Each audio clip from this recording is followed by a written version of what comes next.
ಆ ಸಂದರ್ಭದಲ್ಲಿ ಹಿಂದಿಯನ್ನು 100 ಮಾರ್ಕಿಗೆ ಏರಿಸಿದರು ಮತ್ತು 35 ಮಿನಿಮಮ್ ಅಂತ ಮಾಡಿದರು. ಇದರಿಂದ ಅನೇಕ ಗ್ರಾಮೀಣ ಮಕ್ಕಳು ಫೇಲ್ ಆದರು. ಮತ್ತು ಕನ್ನಡ ಭಾಷೆಯನ್ನೇ ನಂಬಿಕೊಂಡು ಬಂದ ಕನ್ನಡದ ಮಕ್ಕಳಿಗೆ ಇದು ಬಹಳ ದೊಡ್ಡ ಶಾಕ್ ಆಗಿದೆ. ಆದರೆ ಯಾರು ಕೂಡ ಇದರ ಬಗ್ಗೆ ಮಾತಾಡಲಿಲ್ಲ. ನೀವು ಮೊದಲ ಭಾಷೆಯಾಗಿ ಇಂಗ್ಲೀಷ್ ಓದಿದರೆ ನೀವು ಎರಡನೇ ಭಾಷೆಯಾಗಿ ಕನ್ನಡವನ್ನು ಓದಲೇಬೇಕು. ನೀವು ಕನ್ನಡವನ್ನು ಮೊದಲ ಭಾಷೆಯಾಗಿ ತಗೊಂಡ್ರೆ ಎರಡನೇ ಭಾಷೆಯಾಗಿ ನಿಮ್ಮ ಬೇಕಾದ ಆಯ್ಕೆಯನ್ನು ಮಾಡಿಕೊಳ್ಳಬಹುದು. ಈಗ ಇಂಗ್ಲೀಷ್ ಬೆಳೆಯುವ ವೇಗ ನೋಡಿದರೆ ಮುಂದಿನ 70 ವರ್ಷದಲ್ಲಿ ಜಗತ್ತಿನ 92% ಜನರು ಇಂಗ್ಲೀಷ್ ಮಾತಾಡ್ತಾರೆ ಅಂತ ಹೇಳ್ತಾರೆ. ಹಿಂದಿಯನ್ನು 100ಕ್ಕೆ ತಂದು 35 ಪಾಸ್ ಮಾರ್ಕ್ ಅಂತ ಮಿನಿಮಮ್ ಮಾಡಿದಾಗ ಅನೇಕ ಮಕ್ಕಳು ಫೇಲ್ ಆದರು.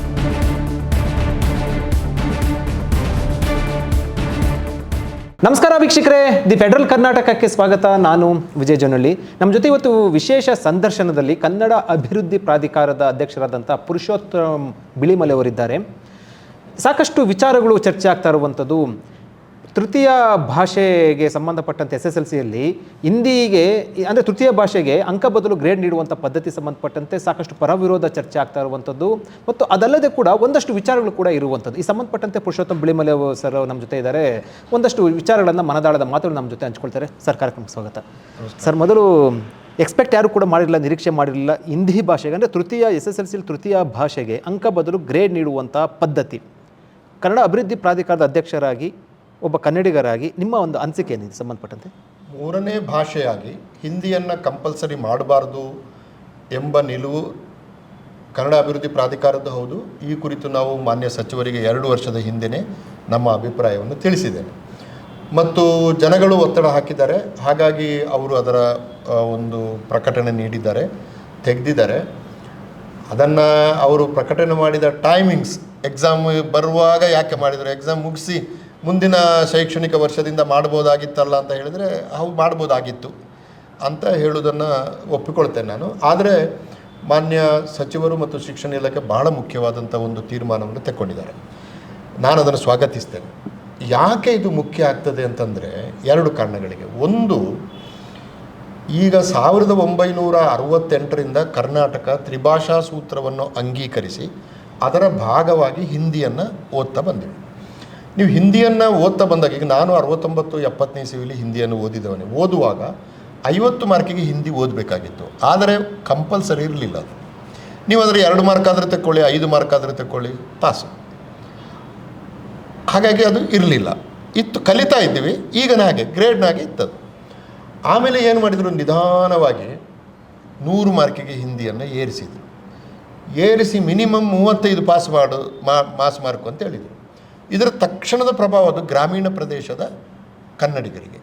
ನಗರ ಪ್ರದೇಶದಲ್ಲಿ ಹಿಂದಿ ಆಗಲೇ ಸಿನಿಮಾಗಳ ಮೂಲಕ, ಚಲನಚಿತ್ರಗಳ ಮೂಲಕ, ಟಿವಿಗಳ ಮೂಲಕ, 70ರ ದಶಕದ ಕೊನೆಗಾಗುವ ಟಿವಿ ಬಂತು, ಅದರ ಮೂಲಕ ಪ್ರಚಾರಕ್ಕೆ ಬರ್ತಾಯಿತ್ತು. ಆದರೆ ಗ್ರಾಮೀಣ ಪ್ರದೇಶದಲ್ಲಿ ಬಂದಿರಲಿಲ್ಲ. ಆ ಸಂದರ್ಭದಲ್ಲಿ ಹಿಂದಿಯನ್ನು 100 ಮಾರ್ಕಿಗೆ ಏರಿಸಿದರು ಮತ್ತು 35 ಮಿನಿಮಮ್ ಅಂತ ಮಾಡಿದರು. ಇದರಿಂದ ಅನೇಕ ಗ್ರಾಮೀಣ ಮಕ್ಕಳು ಫೇಲ್ ಆದರು. ನೋಡಿ, ಯಾರೂ ಇದರ ಬಗ್ಗೆ ಆವಾಗ ಶಬ್ದ ಎತ್ತಲಿಲ್ಲ. ಆಮೇಲೇನು ಕೂಡ ಚರ್ಚೆ ಮಾಡಿಲ್ಲ. ಈಗ ಹಿಂದಿ ತೆಗೆದ ಕೂಡಲೇ ಬಬ್ಬಂತ ಬೊಬ್ಬೆ ಹೊಡಿತಾರೆ. ಹಿಂದಿಯನ್ನು ಇಂಟ್ರೊಡ್ಯೂಸ್ ಮಾಡಿದ್ದರಿಂದ ಲಕ್ಷಾಂತರ ಮಕ್ಕಳು ಫೇಲ್ ಆದರು ಎಂಬುದನ್ನು ಶಿಕ್ಷಣ ಇಲಾಖೆ ಹೇಳುವಾಗ ಯಾರಾದರೂ ಮಾತಾಡಿದ್ದಾರೆ? ಅಂದರೆ ಇವರಿಗೆ ನಮ್ಮ ಮಕ್ಕಳ ಕ್ಷೇಮಕ್ಕಿಂತ ಹಿಂದಿರುವ ರಾಜಕೀಯ ಮುಖ್ಯ ಅಂತ ಹೇಳೋದು ಸ್ಪಷ್ಟ. ಇದು ಅದು ಬಿಟ್ಟುಬಿಡೋಣ. ಆದರೆ ಹಿಂದಿಯನ್ನು 100ಕ್ಕೆ ತಂದು 35 ಪಾಸ್ ಮಾರ್ಕ್ ಅಂತ ಮಿನಿಮಮ್ ಮಾಡಿದಾಗ ಅನೇಕ ಮಕ್ಕಳು ಫೇಲ್ ಆದರು.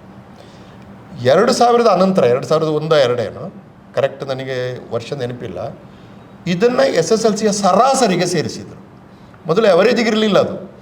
ಈಗ ನೀವು ಸಬ್ಜೆಕ್ಟ್ ಓದ್ತೀರಿ, ಫಿಸಿಕ್ಸ್, ಕೆಮಿಸ್ಟ್ರಿ, ಮ್ಯಾಥಮೆಟಿಕ್ಸ್, ಬಯಾಲಜಿ ಓದ್ತೀರಿ, 4 ಸಬ್ಜೆಕ್ಟ್ ಓದ್ತೀರಿ, ಅದು ಸಮಾಜಶಾಸ್ತ್ರ ಯಾವುದೋ ಓದ್ತೀರಿ. ಅದಕ್ಕೆ ಅದರ ಅವರೇಜನ್ನು ಮಾತ್ರ ನೀವು ಉನ್ನತ ಶಿಕ್ಷಣಕ್ಕೆ ಪರಿಗಣಿಸ್ತಾ ಇದ್ದರು, ಭಾಷೆಯನ್ನು ಪರಿಗಣಿಸ್ತಾ ಇರಲಿಲ್ಲ.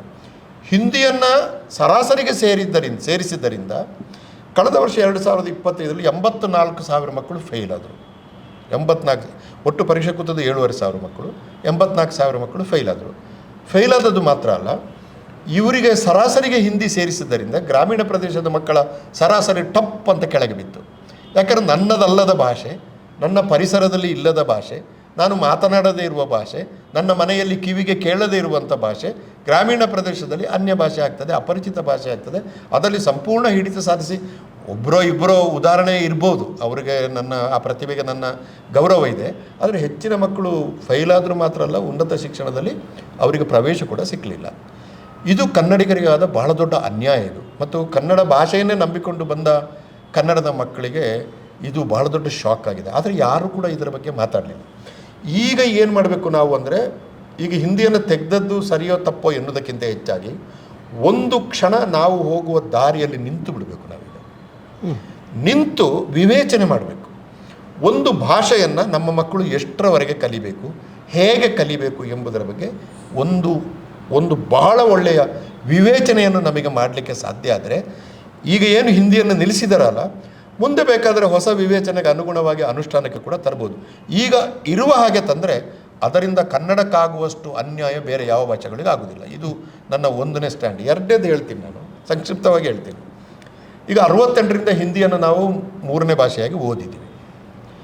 ತಮಿಳುನಾಡು 68ರಿಂದ ಹಿಂದಿಯನ್ನು ಕಲಿತೇ ಇಲ್ಲ, 2 ಭಾಷೆ ಓದಿದ್ರು. ಅವ್ರದ್ದು ದ್ವಿಭಾಷಾ ನೀತಿ, ನಮ್ಮದು ತ್ರಿಭಾಷಾ ನೀತಿ, ಅಕ್ಕಪಕ್ಕದ ರಾಜ್ಯಗಳು. ಈಗ ಒಂದು ವಿಶ್ಲೇಷಣೆಯನ್ನು ಶಿಕ್ಷಣ ತಜ್ಞರು ಮಾಡಬೇಕು. ನಾವು ತ್ರಿಭಾಷಾ ಸೂತ್ರವನ್ನು ಅಂಗೀಕರಿಸಿದ್ದರಿಂದ ಕನ್ನಡ ಸಂಸ್ಕೃತಿಗೆ, ಕನ್ನಡದ ಮಕ್ಕಳಿಗೆ ಏನು ಲಾಭ ಆಗಿದೆ, ಮತ್ತು ಇದೇ ಮಾನದಂಡದಿಂದ ತಮಿಳುನಾಡಿಗೆ ಅನ್ವಯಿಸಿ ನಮಗೆ ಲಾಭ ಆಗಿದೆ ಅಂದರೆ ಅವರಿಗೆ ನಷ್ಟ ಆಗಿರಲೇಬೇಕಲ್ಲ. ಯಾಕಂದರೆ ಅವರು ಹಿಂದಿಯನ್ನು ಓದೇ ಇಲ್ಲ.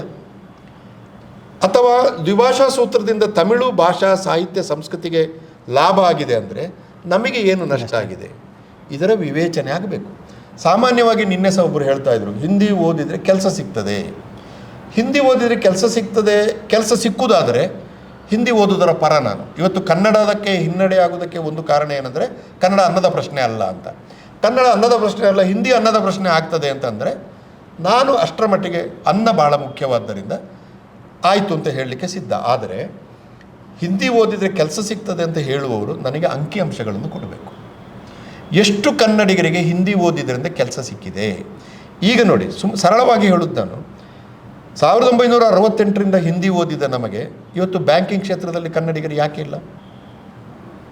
ರೈಲ್ವೆ ಕ್ಷೇತ್ರದಲ್ಲಿ ಮೊನ್ನೆ ನೀವು ನೋಡಿದಿರಿ, ಪರೀಕ್ಷೆಯಲ್ಲಿ ಯಾಕೆ ಇಲ್ಲ ಕನ್ನಡ ಇಲ್ಲ?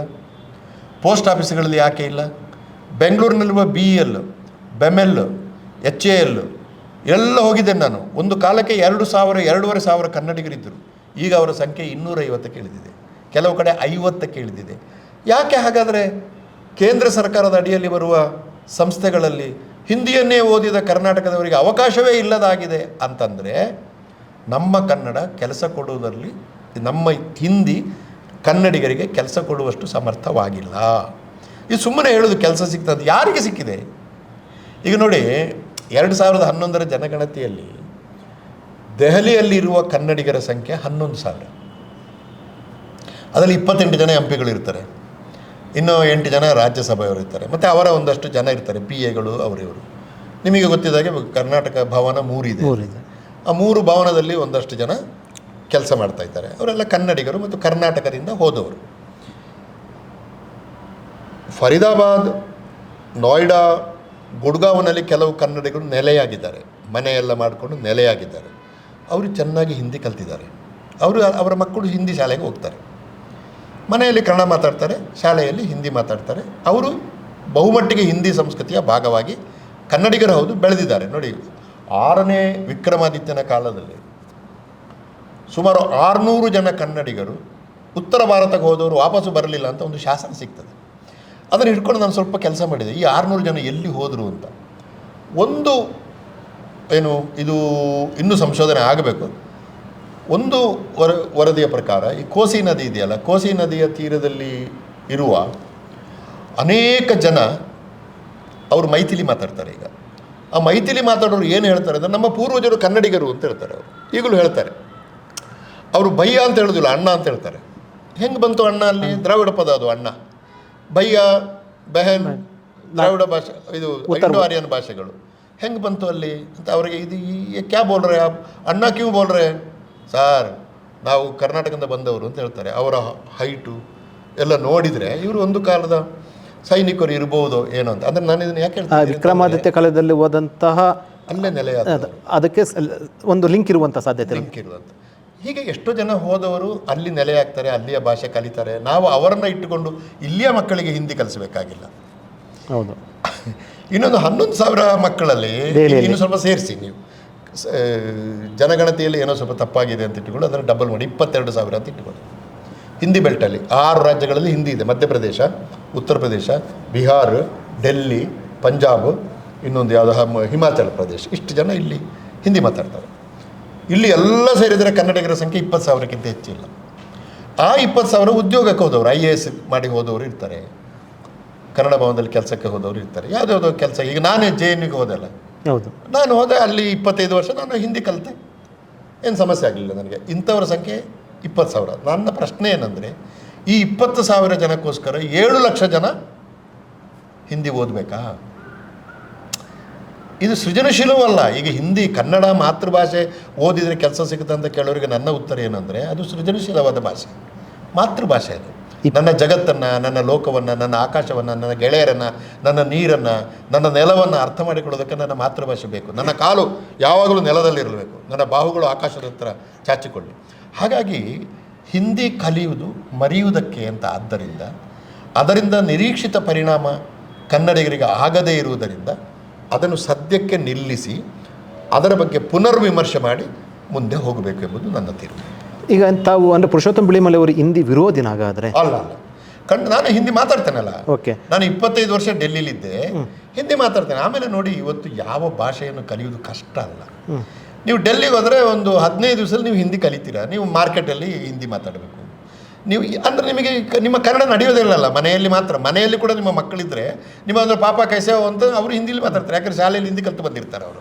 ಇಷ್ಟು ಜನ ಹಿಂದಿ ಓದಿದ ನಂತರ ಕೆಲಸ ಸಿಕ್ಕಿದೆ ಅನ್ನೋದು ಅಂಕಿಅಂಶ ಸಿಕ್ಕರೆ ಅಥವಾ ಅಂಕಿಅಂಶ ಕೊಟ್ಟರೆ ಅಥವಾ ಹಿಂದಿ ಓದಿದ ತಕ್ಷಣ ಜಾಸ್ತಿ ಕೆಲಸ ಸಿಗುತ್ತೆ ಅನ್ನೋದಾದರೆ ಹಿಂದಿ ಕಲೀಲಿ ಪರವಾಗಿಲ್ಲ ಅನ್ನುವಂಥದ್ದು ವಾದ. ನಿಮಗೆ ಇನ್ನೊಂದು ಹೇಳ್ತೀನಿ, ನನ್ನ ಹತ್ರ ಇರುವ ಅಂಕಿಅಂಶ ಅಂದರೆ ನನ್ನ ವಿರೋಧಿಗಳು ಯಾರಾದರೂ ನನಗೆ ಅಂಕಿಅಂಶಗಳನ್ನು ಕೊಟ್ಟರೆ ನಾನು ತಿದ್ದಿಕೊಳ್ಳೋದಕ್ಕೆ ತಯಾರು. ನಾನು ಯಾವ ಭಾಷೆಗೆ ವಿರೋಧ? ನಿಮಗೆ ಬಂದ ಮಾಹಿತಿ ಪ್ರಕಾರ ಮಾಹಿತಿ ನೋಡಿ, ನಾನು ನನ್ನ ಭಾಷೆ ವಿರೋಧ. ನನ್ನ ಮನೆ ಭಾಷೆ ಅರೆ ಭಾಷೆ, ನನ್ನ ಊರಿನ ಭಾಷೆ ತುಳು, ನಾನು ಓದಿದ್ದು ಕನ್ನಡ, ನನಗೆ ಅನ್ನ ಕೊಡ್ತಿರೋದು ಕನ್ನಡ. ನಾನು ಡೆಲ್ಲಿಲಿ ಹೋದ್ಮೇಲೆ ಹಿಂದಿ ಕಲಿತೆ, ನಾನು JNUಗೆ ಹೋದ್ಮೇಲೆ ಇಂಗ್ಲೀಷ್ ಕಲಿತೆ. ಈ ಭಾಷೆಗಳು ನಮ್ಮ ಅಗತ್ಯಗಳಿಗೆ ತಕ್ಕಂತೆ ನಾವು ಕಲಿತೇವೆ. ಇದನ್ನು ಯಾರಿಗೂ ನಿಲ್ಲಿಸೋಕ್ಕಾಗಲ್ಲ. ಈಗ ಒಂದು ಅಂಕಿಅಂಶ ಕೊಡ್ತೀನಿ ನಾನು. ಈಗ ನೋಡಿ, NCT ಇದೆ ಡೆಲ್ಲಿಯಲ್ಲಿ, NCR ಅಂತೇಳಿ, ನ್ಯಾಷನಲ್ ಕ್ಯಾಪಿಟಲ್ ಟೆರಿಟರಿ ಅಥವಾ ನ್ಯಾಷನಲ್ ಕ್ಯಾಪಿಟಲ್ ರೀಜನ್. ಅದರಲ್ಲಿ ಯಾವುದು ಬರ್ತದೆ? ಗುಡ್ಗಾಂವ್, ಅದು ಹರಿಯಾಣಕ್ಕೆ ಸೇರಿದೆ. ನೋಯ್ಡಾ, ಅದು ಉತ್ತರ ಪ್ರದೇಶಕ್ಕೆ ಸೇರಿದೆ. ಫರೀದಾಬಾದ್, ಅದು UPಗೆ ಸೇರಿದೆ. ಡೆಲ್ಲಿ, ಅದು ಸ್ವತಂತ್ರವಾದ. ಈ 4 ರಾಜ್ಯಗಳಲ್ಲಿ ಉದ್ಯೋಗ, ಖಾಸಗಿ ವಲಯದಲ್ಲಿರುವ ಉದ್ಯೋಗಿಗಳ ಸಂಖ್ಯೆ 10 ಲಕ್ಷ ಪ್ಲಸ್. ಅಂದರೆ 1990ರ ಅನಂತರ ಯಾವಾಗ ಇಂಡಿಯಾ ಜಾಗತೀಕರಣಕ್ಕೆ ತೆರ್ಕೊಂಡಿತ್ತೋ ಆವಾಗ ಈ ಪ್ರದೇಶಗಳು, ನಾನು ಹೇಳಿದ ಪ್ರದೇಶಗಳು ಗ್ಲೋಬಲ್ ಆಗಿ ಬೆಳೆದಿವೆ. ಈಗ ನೋಯ್ಡಾದಲ್ಲಿ ಇಂಟರ್ನ್ಯಾಷನಲ್ ಏರ್ಪೋರ್ಟ್ ಬಂತು, ಗುಡ್ಗಾಂವ್ ಸಿಂಗಾಪುರ್ ಆಗಿ ಬೆಳೆದಿದೆ. ಇದೆಲ್ಲ 90ರ ಅನಂತರದ ಬೆಳವಣಿಗೆ. ಉದ್ಯೋಗ ಸೃಷ್ಟಿಯಾಯಿತು. ಅಲ್ಲಿ ಉದ್ಯೋಗ ಖಾಸಗಿಯವರು, ಎಕ್ಸ್ಟಿಂಕ್ಚರ್ ಇದೆ, ಮಾರುತಿ ಇದೆ, ಯಾವುದ್ಯಾವುದಿದೆ. ನೀವು ಜಗತ್ತಿನ ಎಲ್ಲ ಕಂಪನಿಗಳು ಗುಡ್ಗಾಂವ್ನಲ್ಲಿದೆ. ನೀವು ಅಲ್ಲಿ ಹೋದರೆ ಗುಡ್ಗಾಂವ್ ಹೆಸರು ಮಾತ್ರ, ಅದು ಒಳ್ಳೆ ಸಿಂಗಾಪುರ್ ಥರ ಆಗಿದೆ. ಈಗ ಅಲ್ಲಿರುವ ಉದ್ಯೋಗಿಗಳ ಸಂಖ್ಯೆ ಪ್ರೈವೇಟ್ನಲ್ಲಿ 12 ಅಂತ ಹೇಳ್ತಾರೆ. ನಾನು ಇಂಥ ವಿಷಯದಲ್ಲಿ ಎಕ್ಸಾಗ್ರೇಷನ್ ಮಾಡೋದು ಬೇಡ ಅಂತ 2 ಕಮ್ಮಿ ಹೇಳಿ 10 ಲಕ್ಷ ಪ್ಲಸ್. 10 ಲಕ್ಷ ಪ್ಲಸ್ಸಲ್ಲಿ 4.5 ಲಕ್ಷ ತಮಿಳರಿದ್ದಾರೆ. ಅವರು ಶಾಲೆಯಲ್ಲಿ ಹಿಂದಿ ಓದೇ ಇಲ್ಲ. ನಾವು 68ರಿಂದ ನಮ್ಮ ಮಕ್ಕಳಿಗೆ ಹಿಂದಿ ಓದ್ತಾ ಇದ್ದೀವಿ. ಅವರ ಸಂಖ್ಯೆ 800ಕ್ಕಿಂತ ಹೆಚ್ಚಿಲ್ಲ 10 ಲಕ್ಷದಲ್ಲಿ. ಅಂಕಿಅಂಶಗಳು ಏನು ಹೇಳ್ತವೆ ಅಂದರೆ, ನಿನಗೆ ಹಿಂದಿ ಬಂದದ್ದರಿಂದ ಅಲ್ಲಿ ಕೆಲಸ ಸಿಗ್ತದೆ ಅಲ್ಲ, ನೀನು ಇಂಗ್ಲೀಷ್ ಚೆನ್ನಾಗಿ ಮಾತಾಡ್ತೀಯ, ನಿನ್ನಲ್ಲಿ ಸ್ಕಿಲ್ ಡೆವಲಪ್ಮೆಂಟ್ ಉಂಟು, ನೀನು ಕೆಲಸ ಕೊಡ್ತಾರೆ. ಈ ನಿರ್ಧಾರದ ವಿರುದ್ಧ ಏನು ಮಾತಾಡ್ತಾ ಇದ್ದಾರಲ್ವಾ, ಅವರು ಅಂಕಿಅಂಶಗಳ ಸಮೇತ ಬಂದು ಮಾತಾಡಲಿ ಅನ್ನುವಂಥದ್ದು. ಖಂಡಿತ ತಮ್ಮ ಫೆಡರಲ್ಗೆ ಬರಲಿ ಅಥವಾ ಚರ್ಚೆಗೆ ಬಂದರೆ ನಾನೇ ಮಾತಾಡ್ತೀನಿ. ನಾನು ಕೇಳುವ ಪ್ರಶ್ನೆಗಳಿಗೆ ಅವರು ಉತ್ತರ ಕೊಡಲಿ ಅಥವಾ ಅವರು ಕೇಳಿದ ಪ್ರಶ್ನೆ. ಈಗ ಭಾಷಾ ದ್ವೇಷ ಇಲ್ಲ, ಭಾಷಾ ಉಪಯೋಗ ಆಗ್ತದೆ ಜನಗಳಿಗೆ ಅಂದರೆ ಕಲಿಯೋಣ. ಮತ್ತು ಹಿಂದಿ ಅಂತ ಭಾಷೆ ಇವತ್ತು ಅದು ಬಹುಮಟ್ಟಿಗೆ ಗ್ಲೋಬಲ್ ಲ್ಯಾಂಗ್ವೇಜ್ ಆಗಿದೆ. ಯುನೆಸ್ಕೋ ಕೂಡ ಅದನ್ನು ರೆಕಗ್ನೈಸ್ ಮಾಡಬೇಕು ಅಂತ ಕೇಂದ್ರ ಸರ್ಕಾರ ಪ್ರಯತ್ನ ಪಡ್ತಾ ಇದೆ. ಮತ್ತು ಒಳ್ಳೆ ಭಾಷೆ ಅದು. ಅದರ ಚರಿತ್ರೆ ಕನ್ನಡದಷ್ಟು ಶ್ರೀಮಂತವಾಗಿಲ್ಲ, ಪಂಪನಂತ ಭಾಳ ದೊಡ್ಡ ಕವಿ ಹಿಂದಿಯಲ್ಲಿಲ್ಲ, ಅದೆಲ್ಲ ಬಿಟ್ಟುಬಿಡೋಣ. ಆದರೆ ಚಂದದ ಭಾಷೆ ಅದು. ಆ ಭಾಷೆಗೆ ಅದರದ್ದೇ ಆದ ಮೃದುತ್ವ ಇದೆ. ನೀವು ವಾರಾಣಸಿಗೆ ಹೋಗಿ ಹಿಂದಿ ಕೇಳಿದರೆ ನೀವು ಏನು ಭಾವುಕರಾಗ್ಬಿಡ್ತೀರ, ಅಷ್ಟು ಚಂದದ ಭಾಷೆ ಅದು. ಚಿನ್ನದ ಚೂರಿ ಅಂತ ಕುತ್ತಿಗೆ ಕುಯ್ಕೊಳ್ಳಿಕ್ಕಾಗತ್ತಾ? ಚಿನ್ನದ ಚೂರಿ ಕುತ್ಕೊಳ್ಕೊಳ್ಳೋಕ್ಕಾಗಲ್ಲ. ಹಾಗಾಗಿ ಹಿಂದಿ ಇರಲಿ. ಮತ್ತು ಒಂದು ಹೇಳಿದೆ ನಾನು, ಆಯಿತಾ, ಅದೊಂದು ಇವ್ಯಾಲ್ಯೂಯೇಷನ್ ಆಗಬೇಕು. ಅಂದರೆ ನಮಗೆ ಈಗ ಇರುವ ಹಾಗೆ ಹಿಂದಿ ಕಲಿತು ಉದ್ಯೋಗ ಸಿಗಲಿಲ್ಲ ಅಂತ ಹೇಳೋದಕ್ಕೆ ನನ್ನ ಅಂಕಿಅಂಶಗಳನ್ನು ಕೊಟ್ಟೆ ನಾನು. ಇನ್ನೊಂದು ಹೇಳ್ತೀನಿ, ಆರಂಭದಲ್ಲಿ ಹೇಳಿದೆ ನಾನು, ಕರ್ನಾಟಕ 68ರಿಂದ ತ್ರಿಭಾಷಾ ಸೂತ್ರವನ್ನು ಅಂಗೀಕರಿಸಿ ಹಿಂದಿ ಕಲ್ತೀವಿ. ತಮಿಳು ಕಲೀಲೇ ಇಲ್ಲ. ಕೇಂದ್ರ ಸರ್ಕಾರವಾಗಲಿ ಲೋಕಸಭೆಗಳಾಗಲಿ ಇದರ ಬಗ್ಗೆ ಒಂದು ತೀರ್ಮಾನ ತಗೊಳ್ಳೇ ಇಲ್ಲ. ಈಗ ಕೇಂದ್ರ ಸರ್ಕಾರದ ತೀರ್ಮಾನ ಹೌದು ಅಂತಂದರೆ ತಮಿಳುನಾಡಿನ ಮೇಲೆ ಆ್ಯಕ್ಷನ್ ತಗೊಳ್ಬೇಕಿತ್ತಲ್ಲ, ಅಥವಾ ನಮ್ಮನ್ನು ಎನ್ಕರೇಜ್ ಮಾಡಬೇಕಿತ್ತಲ್ಲ. ಅವರು ತ್ರಿಭಾಷೆ ಏನು ಮಾಡಿದ್ದಾರೆ, ಏನಿಲ್ಲ, ಅದು ಬಿಡಿ. ಈಗ ಹಿಂದಿ ಮಾತಾಡುವ ಜನಗಳಿದೆ. ನಾನು ಜೆಎನ್ಯುನಲ್ಲಿದ್ದ ಅನೇಕರ ಹತ್ರ ಮಾತಾಡ್ತಿದ್ದೆ. ಹಿಂದಿ ಮಾತನಾಡುವ ಪ್ರದೇಶದಲ್ಲಿಯೇ ಅವರು ತ್ರಿಭಾಷಾ ಸೂತ್ರವನ್ನು ಅಂಗೀಕರಿಸಿದ್ದಾರೆ. ಕೇಳಿ, ತ್ರಿಭಾಷಾ ಸೂತ್ರ ಏನು ಹೇಳ್ತದೆ? ಒಂದು ಇಂಗ್ಲೀಷು, ಅದನ್ನು ಉತ್ತರ ಭಾರತದ್ದು ಕಲಿತಾರೆ. ಇನ್ನೊಂದು ಪ್ರಾದೇಶಿಕ ಭಾಷೆ ಹಿಂದಿ, ಅದನ್ನು ಕಲಿತಾರೆ. ಮೂರನೇ ಭಾಷೆಯಾಗಿ 68ರ ಕೊಠಾರಿ ಕಮಿಷನ್ ಅಥವಾ ತ್ರಿಭಾಷಾ ಸೂತ್ರ ಏನು ಹೇಳ್ತದೆ ಅಂತಾರೆ, ಹಿಂದಿ ರಾಜ್ಯಗಳು ಹಿಂದಿಯೇತರ ರಾಜ್ಯಗಳ, ಮುಖ್ಯವಾಗಿ ದಕ್ಷಿಣ ಭಾರತದ ರಾಜ್ಯಗಳು, ಇದೇ ಮಾತಿದೆ, ಹಿಂದಿಯೇತರ ರಾಜ್ಯಗಳ ಮುಖ್ಯವಾಗಿ ದಕ್ಷಿಣ ಭಾರತದ ದಕ್ಷಿಣ ಭಾಷೆಗಳಲ್ಲಿ ಆಧುನಿಕ ಭಾಷೆಯೊಂದನ್ನು ಮೂರನೇ ಭಾಷೆಯಾಗಿ ಕಲಿಬೇಕು ಅಂತ ಇದೆ. ಹಿಂದಿ ಬೆಲ್ಟ್ನವರು ಮೂರನೇ ಭಾಷೆಯಾಗಿ ಕನ್ನಡವನ್ನು ಎಲ್ಲಿ ಕಲ್ತಿದ್ದಾರೆ ಅವರು? ಅಥವಾ ಕನ್ನಡ ಬಿಡಿ, ದಕ್ಷಿಣ ಭಾರತದ ಯಾವ ಭಾಷೆಯನ್ನು ಕಲ್ತಿದ್ದಾರೆ? ತಮಿಳು ಕಲ್ತಿದ್ದಾರೆ, ಮಲಯಾಳ ಕಲ್ತಿದ್ದಾರೆ, ಕನ್ನಡ ಕಲ್ತಿದ್ದಾರೆ, ತೆಲುಗು ಕಲ್ತಿದ್ದಾರೆ, ತುಳು ಕಲ್ತಿದ್ದಾರೆ, ಯಾವುದು ಕಲ್ತಿಲ್ಲ. ಅವರು ಆಯ್ಕೆ ಮಾಡಿದ್ದು ಸಂಸ್ಕೃತವನ್ನು. ಸಂಸ್ಕೃತ ಆಧುನಿಕ ಭಾಷೆಯೂ ಅಲ್ಲ, ಅದು ಪ್ರಾಚೀನ ಭಾಷೆ, ಶ್ರೀಮಂತವಾದ ಭಾಷೆ. ಕಾಳಿದಾಸನಂತ, ವಾಲ್ಮೀಕಿ ಅಂತ ಮಹಾಕವಿಯನ್ನು ಕೊಟ್ಟ ಭಾಷೆ. ನನಗೆ ಭಾಷೆ ಬಗ್ಗೆ ಯಾವಾಗಲೂ ಗೌರವ ಇರ್ತದೆ. ಆದರೆ ಪ್ರಶ್ನೆ ಬಂದಾಗ, ನೀವು ಇವತ್ತು ಯಾರು ತ್ರಿಭಾಷಾ ಸೂತ್ರವನ್ನು ಅಂಗೀಕರಿಸ್ತೀರಿ ಅಂತ ನಮ್ಮ ಮಾನ್ಯ ಗೃಹ ಮಂತ್ರಿಗಳು ಎಲ್ಲ ಹೇಳ್ತಾರ, ಅವರೇ ಅಂಗೀಕರಿಸಿಲ್ಲ. ಅವರು ಹಿಂದಿ, ಇಂಗ್ಲೀಷು, ಸಂಸ್ಕೃತ ಓದ್ತಾರೆ. ತಮಿಳುನಾಡಿನವರು ಇಂಗ್ಲೀಷು, ತಮಿಳು ಓದ್ತಾರೆ. ನಾವು ಮಾತ್ರ 3 ಭಾಷೆ. ನೋಡಿ, ನಮಗೆ 625 ಅಂಕಗಳಿಗೆ ನಮ್ಮ ಮಕ್ಕಳು ಪರೀಕ್ಷೆ ಬರೀಬೇಕು. ಇಡೀ ದೇಶದ ಮಕ್ಕಳು ಬರೀತಿರೋದು 525 ಅಂಕಗಳಿಗೆ. ನಾವು ಏನು ಶಾಪ ಮಾಡ್ಕೊಂಡು ಬಂದಿದ್ದೀವ ಕರ್ನಾಟಕ? ಹೇಳಿ, ಹೊಟ್ಟೆ ಉರಿತದ್ರಿ ನನಗೆ, ಕಣ್ಣಲ್ಲಿ ನೀರು ಬರುತ್ತೆ, ನೀರಲ್ಲ ರಕ್ತ ಬರುತ್ತೆ. ನಮ್ಮ ಮಕ್ಕಳು 625 ಅಂಕಗಳಿಗೆ ಬರಿಬೇಕು. ದೇಶದ ಎಲ್ಲರೂ ಕೂಡ 525 ಅಂಕಗಳಿಗೆ ಬರೆಯೋದು. ಹಾಗಾದರೆ ದೇಶಕ್ಕೆ ಒಂದು ಭಾಷಾ ನೀತಿ ಇಲ್ವೋ? ಎಲ್ಲ ಶಾಲೆ ಮಕ್ಕಳು, ದೇಶದ ಮಕ್ಕಳು ಎಲ್ಲರೂ ಒಂದೇ ತಾನೆ. ಅದರಲ್ಲಿ ನೀನು 625ಕ್ಕೆ ಓದು, ನೀನು 300ಕ್ಕೆ ಓದು, ನೀನು ಸಂಸ್ಕೃತ ಓದು, ಏನಿದು? ಆದ್ದರಿಂದ ನನ್ನ ಒಂದು ವಾದ, ಭಾರತಕ್ಕೆ ಒಂದು ಬಲಿಷ್ಠವಾದ ಭಾಷಾ ನೀತಿ ಬೇಕು. ನೋಡಿ, 8th ಶೆಡ್ಯೂಲ್ ನಾವು ಮಾತಾಡ್ತೀವಿ, 8ನೇ ಶೆಡ್ಯೂಲ್ ಮಾತಾಡ್ತೇವೆ. 8ನೇ ಶೆಡ್ಯೂಲ್ನಲ್ಲಿ 22 ಭಾಷೆಗಳಿವೆ. ಇವತ್ತು 22 ಭಾಷೆಗಳನ್ನು ಕೇಂದ್ರ ಸರ್ಕಾರ ಅಧಿಕೃತ ಭಾಷೆಗಳನ್ನು ಅಂಗೀಕರಿಸಿದ ಮೇಲೆ ನಾಗರಿಕ ಸೇವಾ ಪರೀಕ್ಷೆಗಳನ್ನು, ರೈಲ್ವೆ ಪರೀಕ್ಷೆಗಳನ್ನು, ಅಥವಾ ಬೆಮೆಲ್ನ ಪರೀಕ್ಷೆಗಳನ್ನು, HALನ ಪರೀಕ್ಷೆಗಳನ್ನು, ಪೋಸ್ಟ್ ಆಫೀಸ್ ಪರೀಕ್ಷೆಗಳನ್ನು ಎಲ್ಲವನ್ನು ಕೂಡ ಅದು ಮತ್ತು ಹಿಂದಿ ಮತ್ತು ಇಂಗ್ಲೀಷಲ್ಲಿ ಮಾತ್ರ ಯಾಕೆ ಮಾಡೋದು? ಕನ್ನಡದಲ್ಲಿ ಮಾಡ್ಬೋದು. 22 ಭಾಷೆಗಳಲ್ಲಿ ಮಾಡೋದು ಕಷ್ಟವಾ? ಒಂದು ವೇಳೆ ಅವರಿಗೆ ಭಾರತದ 22 ಭಾಷೆಗಳಲ್ಲಿ ಪರೀಕ್ಷೆ ಮಾಡಲಿಕ್ಕೆ ಆಗೋದಿಲ್ಲ ಅಂತ ಹೇಳಿದರೆ ನನ್ನ ಚಾಲೆಂಜ್ ನನಗೆ ಕೊಡಿ, ನಾನು ಮಾಡಿಸ್ತೇನೆ. ನನಗೆ ಎಲ್ಲ ಭಾಷೆಗಳಲ್ಲಿ ಸ್ನೇಹಿತರಿದ್ದಾರೆ, ಕೆಲಸ ಮಾಡೋರಿದ್ದಾರೆ, ಪ್ರಶ್ನೆ ಪತ್ರಿಕೆ ಮಾಡೋರಿದ್ದಾರೆ, ದೊಡ್ಡ ಸಂಗತಿ ಅಲ್ಲ. ಇದನ್ನು ಉದ್ದೇಶಪೂರ್ವಕವಾಗಿ ಕಡೆಗಣಿಸಿ ಈಗ ಏನಾಗ್ತದೆ, ಈ ಸೆಂಟ್ರಲಿ ಏನು ಅದರ ಅಂಡರ್ನಲ್ಲಿ ಬರುವ ಕಂಪನಿಗಳಲ್ಲಿ ಮಕ್ಕಳು ಹಿಂದಿಯವರು ಹಿಂದಿಯಲ್ಲಿ ಉತ್ತರ ಬರೀತಾರೆ, ಮಾತೃಭಾಷೆಯಲ್ಲಿ ಉತ್ತರ ಬರೆಯುವ ಅವಕಾಶ ಒಬ್ಬ ಉತ್ತರ ಭಾರತದ 6 ರಾಜ್ಯಗಳ ವಿದ್ಯಾರ್ಥಿಗಳಿಗಿದೆ. ದಕ್ಷಿಣ ಭಾರತದ 1 ರಾಜ್ಯದ ವಿದ್ಯಾರ್ಥಿಗೆ ಮಾತೃಭಾಷೆಯಲ್ಲಿ ಪರೀಕ್ಷೆ ಬರೀಲಿಕ್ಕೆ ಅವಕಾಶ ಇಲ್ಲ ಅಂತ ಹೇಳೋದು ನೋವುಂಟು ಮಾಡಬೇಕೋ ಬೇಡ ನಮಗೆ? ಕನಿಷ್ಠ ಇಲ್ಲವೇ ಇಲ್ಲ. ನೋಡಿ, ನಮ್ಮ ಮಕ್ಕಳು ಇಂಗ್ಲೀಷಲ್ಲಿ ಬರೀಬೇಕು, ಉತ್ತರ ಭಾರತದವರು ಅವರ ಮಾತೃಭಾಷೆಯಲ್ಲಿ ಬರೀತಾರೆ. ಸಹಜವಾಗಿ ಅವರು ಹೆಚ್ಚಿನ ಸಂಖ್ಯೆಯಲ್ಲಿ ಪಾಸ್ ಆಗ್ತಾರೆ. ಇವತ್ತು ಸೆಂಟ್ರಲ್ ಗೌರ್ಮೆಂಟಿನ ಎಲ್ಲ ಉದ್ಯೋಗಗಳಲ್ಲಿ ಹಿಂದಿ ಮಾತಾಡೋರು ಇರ್ತಾರೆ. ಹಿಂದೆ ರೀಜನಲ್ ರಿಕ್ರೂಟ್ಮೆಂಟ್ ಬೋರ್ಡ್ ಅಂತ ಇತ್ತು, ಚೆನ್ನಾಗಿತ್ತದು. ಬ್ಯಾಂಕ್ಗಳಿಗೆ ನೇಮಕಾತಿ ಮಾಡುವಾಗ ದಕ್ಷಿಣ ಭಾರತದ ಭಾಷೆಗಳೇ ಬರಬೇಕು ಅಂತ ಇತ್ತು, ಸರಿಯಾಗಿತ್ತು. ಆಮೇಲೆ ನೀವು ಟ್ರಾನ್ಸ್ಫರ್ ಮಾಡ್ಬೋದು. ಈಗ ಇಲ್ಲಿಯೊಬ್ಬ ರಿಕ್ರೂಟ್ಮೆಂಟ್ ಆದವನನ್ನು, ಅವನಿಗೆ ಕನ್ನಡ ಬರುತ್ತದೆ, ಆದರೆ 3 ವರ್ಷ ಡೆಲ್ಲಿಲಿ ಕೆಲಸ ಮಾಡಿ ಬಾಪ ಅಂತ ಟ್ರಾನ್ಸ್ಫರ್ ಮಾಡ್ಬೋದು. ಅವಾಗ ಕನ್ನಡದವನೇ ಹೋಗಿ ಹಿಂದಿ ರಾಜ್ಯದಲ್ಲಿ ಕೆಲಸ ಮಾಡಿ ಬರ್ತಾನೆ. That's good. ಅದು ನಾನೇನು ಅಪರಾಧ ಅಲ್ಲ. ಅವನು ಪರ್ಸ್ಪೆಕ್ಟಿವ್ ಚೇಂಜ್ ಆಗ್ತದೆ, ಬೇರೆ ಭಾಷೆಗಳ ಜನಗಳ ಬಗ್ಗೆ ಗೊತ್ತಾಗ್ತದೆ, ಅದೆಲ್ಲ ಫೈನ್. ಆದರೆ ನೀವು ಕರ್ನಾಟಕದ ಒಳಗಡೆ ಕನ್ನಡವೇ ಗೊತ್ತಿಲ್ಲದ ಬ್ಯಾಂಕಿನವ್ರು, ನನ್ನ ಕೆಟ್ಟ ಅನುಭವ ಬ್ಯಾಂಕಿನಲ್ಲಿ ಭಾಳ ಆಗಿದೆ. ಅವ್ರು ಹೇಳ್ತಾರೆ ಅಪ್ಪ ಹಿಂದಿ ಸೀಕ್ಲು ಅಂತ ಹೇಳ್ತಾರೆ. ಅವರೇ ಬಂದು ನಮ್ಮ ರಾಜ್ಯದಲ್ಲಿ ನಮಗೆ ಹಿಂದಿ ಕಲಿ ಅಂತ ಹೇಳುವಂಥದ್ದು, ನಮಗೆ ಹಿಂದಿ ಕಲಿ ಅಂತ ಹೇಳ್ತಾರೆ. ಅವರು ರಾಷ್ಟ್ರಭಾಷೆ ಅಂತ ಹೇಳ್ತಾರೆ. ಇಟ್ ಇಸ್ ನಾಟ್ ಟ್ರೂ, ರಾಷ್ಟ್ರಭಾಷೆ ಅಲ್ಲ ಅದು. ಆದರೆ ಹೇಳ್ತಾರೆ ನಮ್ಮ ಜನಗಳು ರಾಷ್ಟ್ರಭಾಷೆ ಕಲಿಬೇಕಲ್ಲ ನಾವು.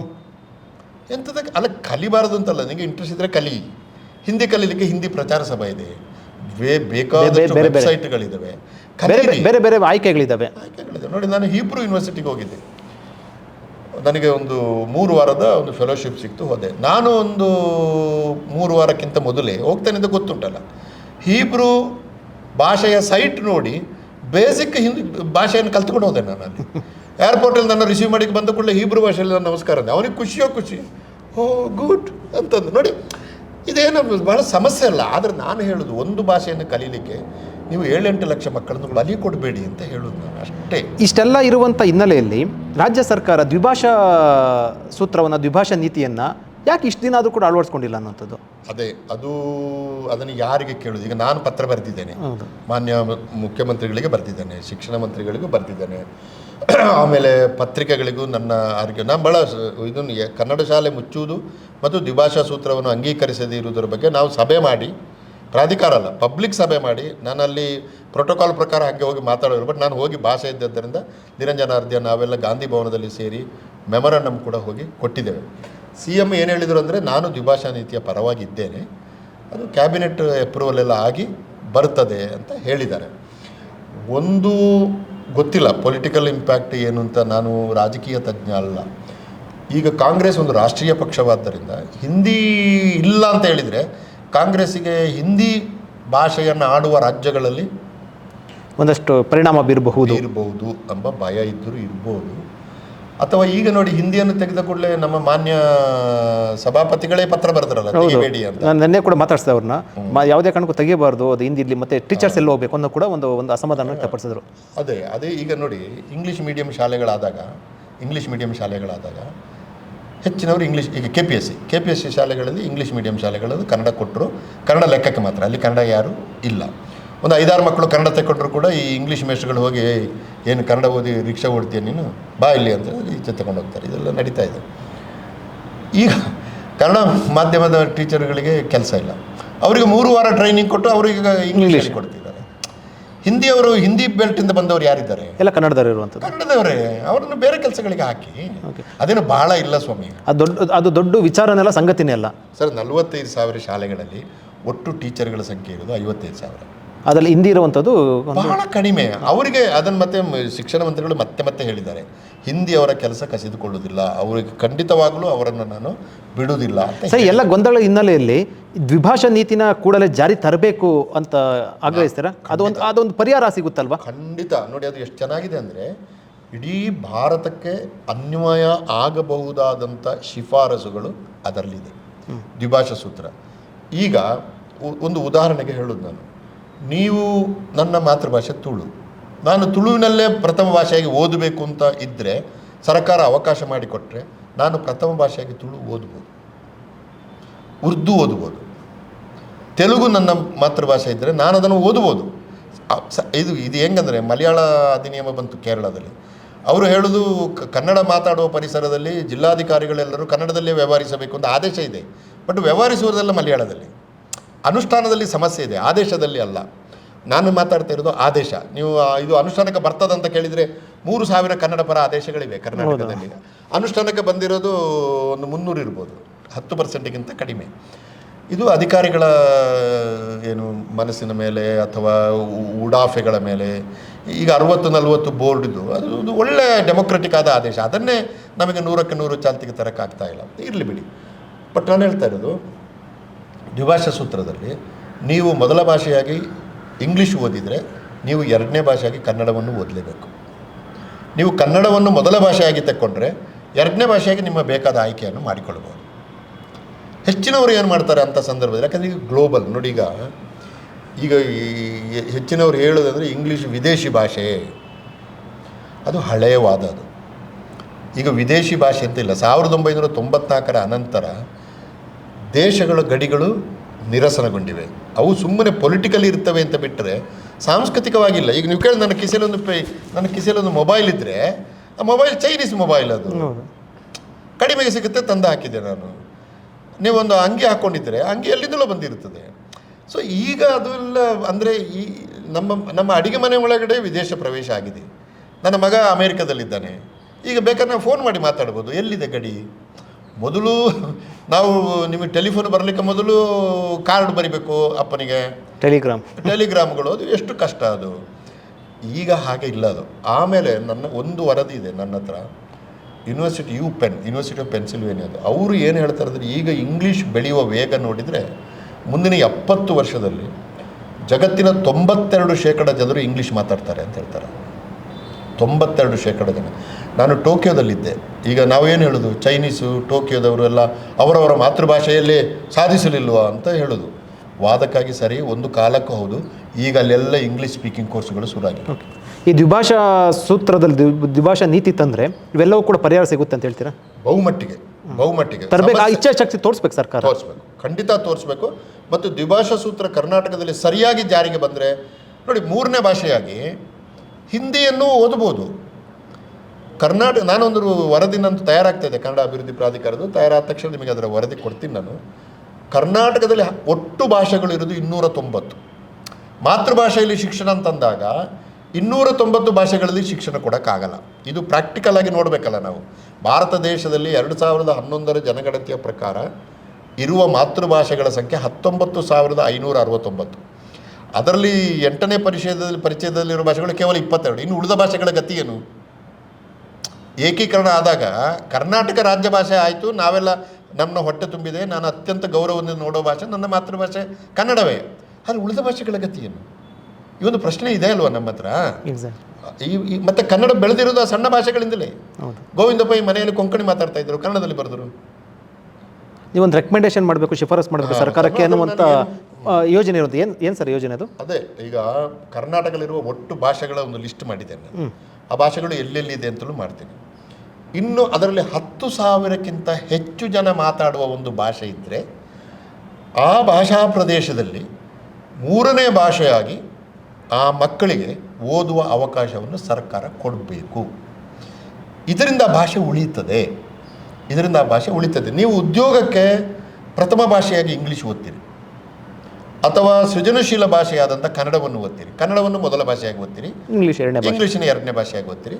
ನಿಮ್ಮ ಪಕ್ಕದಲ್ಲಿರುವ, ನಿಮ್ಮ ಜೊತೆಗಿರುವ ಜನಗಳ ಒಂದು ಭಾಷೆಯನ್ನು 3ನೇ ಭಾಷೆಯಾಗಿ ನಾನು ಓದ್ತೀನಿ. ಈಗ ನಾನು ಬೆಂಗಳೂರಲ್ಲಿದ್ದಾಗ ನಾನು 3ನೇ ಭಾಷೆಯಾಗಿ ತಮಿಳು ಕಲಿಯೋದು ಅಪರಾಧ ಹೆಂಗೆ ಆಗ್ತದೆ?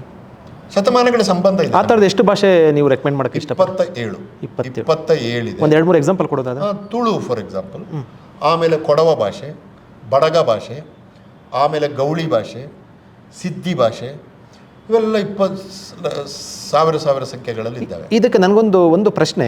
27 ಭಾಷೆಗಳನ್ನ ನೀವು 3ನೇ ಲ್ಯಾಂಗ್ವೇಜ್ ಆಗಿ ತೆಗೆದುಕೊಳ್ಬೋದು, ಕಲಿಬೋದು ಅನ್ನೋದಾದರೆ ಸಾಧ್ಯ ಇದೆಯಾ ಅಂತ? ಅಂದರೆ ಪ್ರಾಕ್ಟಿಕಲ್ ನೋಡೋದಾದರೆ ಈಗ ಅಲ್ಲಿ ಶಿಕ್ಷಕರಿಗೆ ಸಂಬಂಧಪಟ್ಟಂತೆ ಇರುವಂಥದ್ದು ಆ ಥರ ಸಾಧ್ಯ ಇದೆಯಾ? ವಿಜಯ್, ಅದು ಏನಾಗಿದೆ ಅಂದರೆ, ಈ ಬುಡಕಟ್ಟು ಭಾಷೆಗಳು, ಬಹುಮಟ್ಟಿಗೆ ಬುಡಕಟ್ಟು ಭಾಷೆಗಳು, ಕೆಲವು ಬುಡಕಟ್ಟು ಭಾಷೆಗಳ ಆಚೆಗೆ ಚಾಚಿಕೊಂಡಿದೆ. ತುಳು ಒಂದು ಬುಡಕಟ್ಟು ಭಾಷೆ ಆದರೂ ಕೂಡ ಇವತ್ತು ಅದು ಒಂದು ಗ್ಲೋಬಲ್ ಲ್ಯಾಂಗ್ವೇಜ್ ಆಗಿ ಬೆಳೆದಿದೆ. ಒಂದು 50 ಲಕ್ಷ ಜನ ತುಳು ಮಾತಾಡ್ತಾರೆ. ಈ ಟ್ರೈಬಲ್ ಲ್ಯಾಂಗ್ವೇಜ್ಗಳು ಏನಾಗಿದೆ ಅಂದರೆ ಅವು ಪ್ರಾದೇಶಿಕತೆಗೆ ಬದ್ಧವಾಗಿವೆ.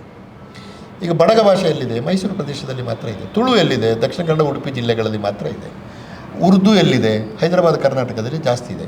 ಸೊ ಈ ಭಾಷೆಗಳನ್ನು 3ನೇ ಭಾಷೆಯಾಗಿ ಮಾಡಿ ಅಧ್ಯಾಪಕರ ನೇಮಕ ಮಾಡುವಾಗ ನೀವು ಕರ್ನಾಟಕದಲ್ಲಿರುವ 45,000 ಶಾಲೆಗಳಲ್ಲಿಯೂ ಅಧ್ಯಾಪಕರನ್ನು ಕೊಡಬೇಕಾಗಿಲ್ಲ. 27 ನನ್ನ ಕೇಳಿ, ನೀವು ನನಗೆ ಅಧಿಕಾರ ಕೊಡಿ, ನಾನು ಮಾಡಿ ತೋರಿಸ್ತೀನಿ. 27 ಭಾಷೆಗಳಿಗೆ 50 ಅಧ್ಯಾಪಕರಿದ್ದರೆ ಸಾಕು, ಅಷ್ಟೇ. ದೊಡ್ಡ ವಿಚಾರನೇ ಅಲ್ಲ ಅದು, ದೊಡ್ಡ ವಿಚಾರನೇ ಅಲ್ಲ. ಆಮೇಲೆ ಎಲ್ಲ ಊರಿನಲ್ಲಿ ಎಲ್ಲ ಶಾಲೆಗಳಲ್ಲಿ ಆ ಭಾಷೆ ಕೊಡಬೇಕು ಅಂತಿಲ್ಲ. ಸ್ವಲ್ಪ ಭಾಷೆ ಮೇಲೆ ಆಸಕ್ತಿ ಇರುವವರು ಅಷ್ಟು. ಈಗ ಪ್ರೈವೇಟ್ ಸ್ಕೂಲಿಗೆ ಹೋಗೋರು ಎಷ್ಟೆಷ್ಟು ಕಿಲೋಮೀಟರ್ ದೂರದಲ್ಲಿ ಹೋಗ್ತಾರೆ. ನಿಮ್ಮ ಮನೆ ಬಾಗಿಲಿಗೆ ಒಂದು ಗಾಡಿ ನಿಮ್ಮನ್ನು ಎತ್ತಿಕೊಂಡು ಹೋಗ್ತದೆ.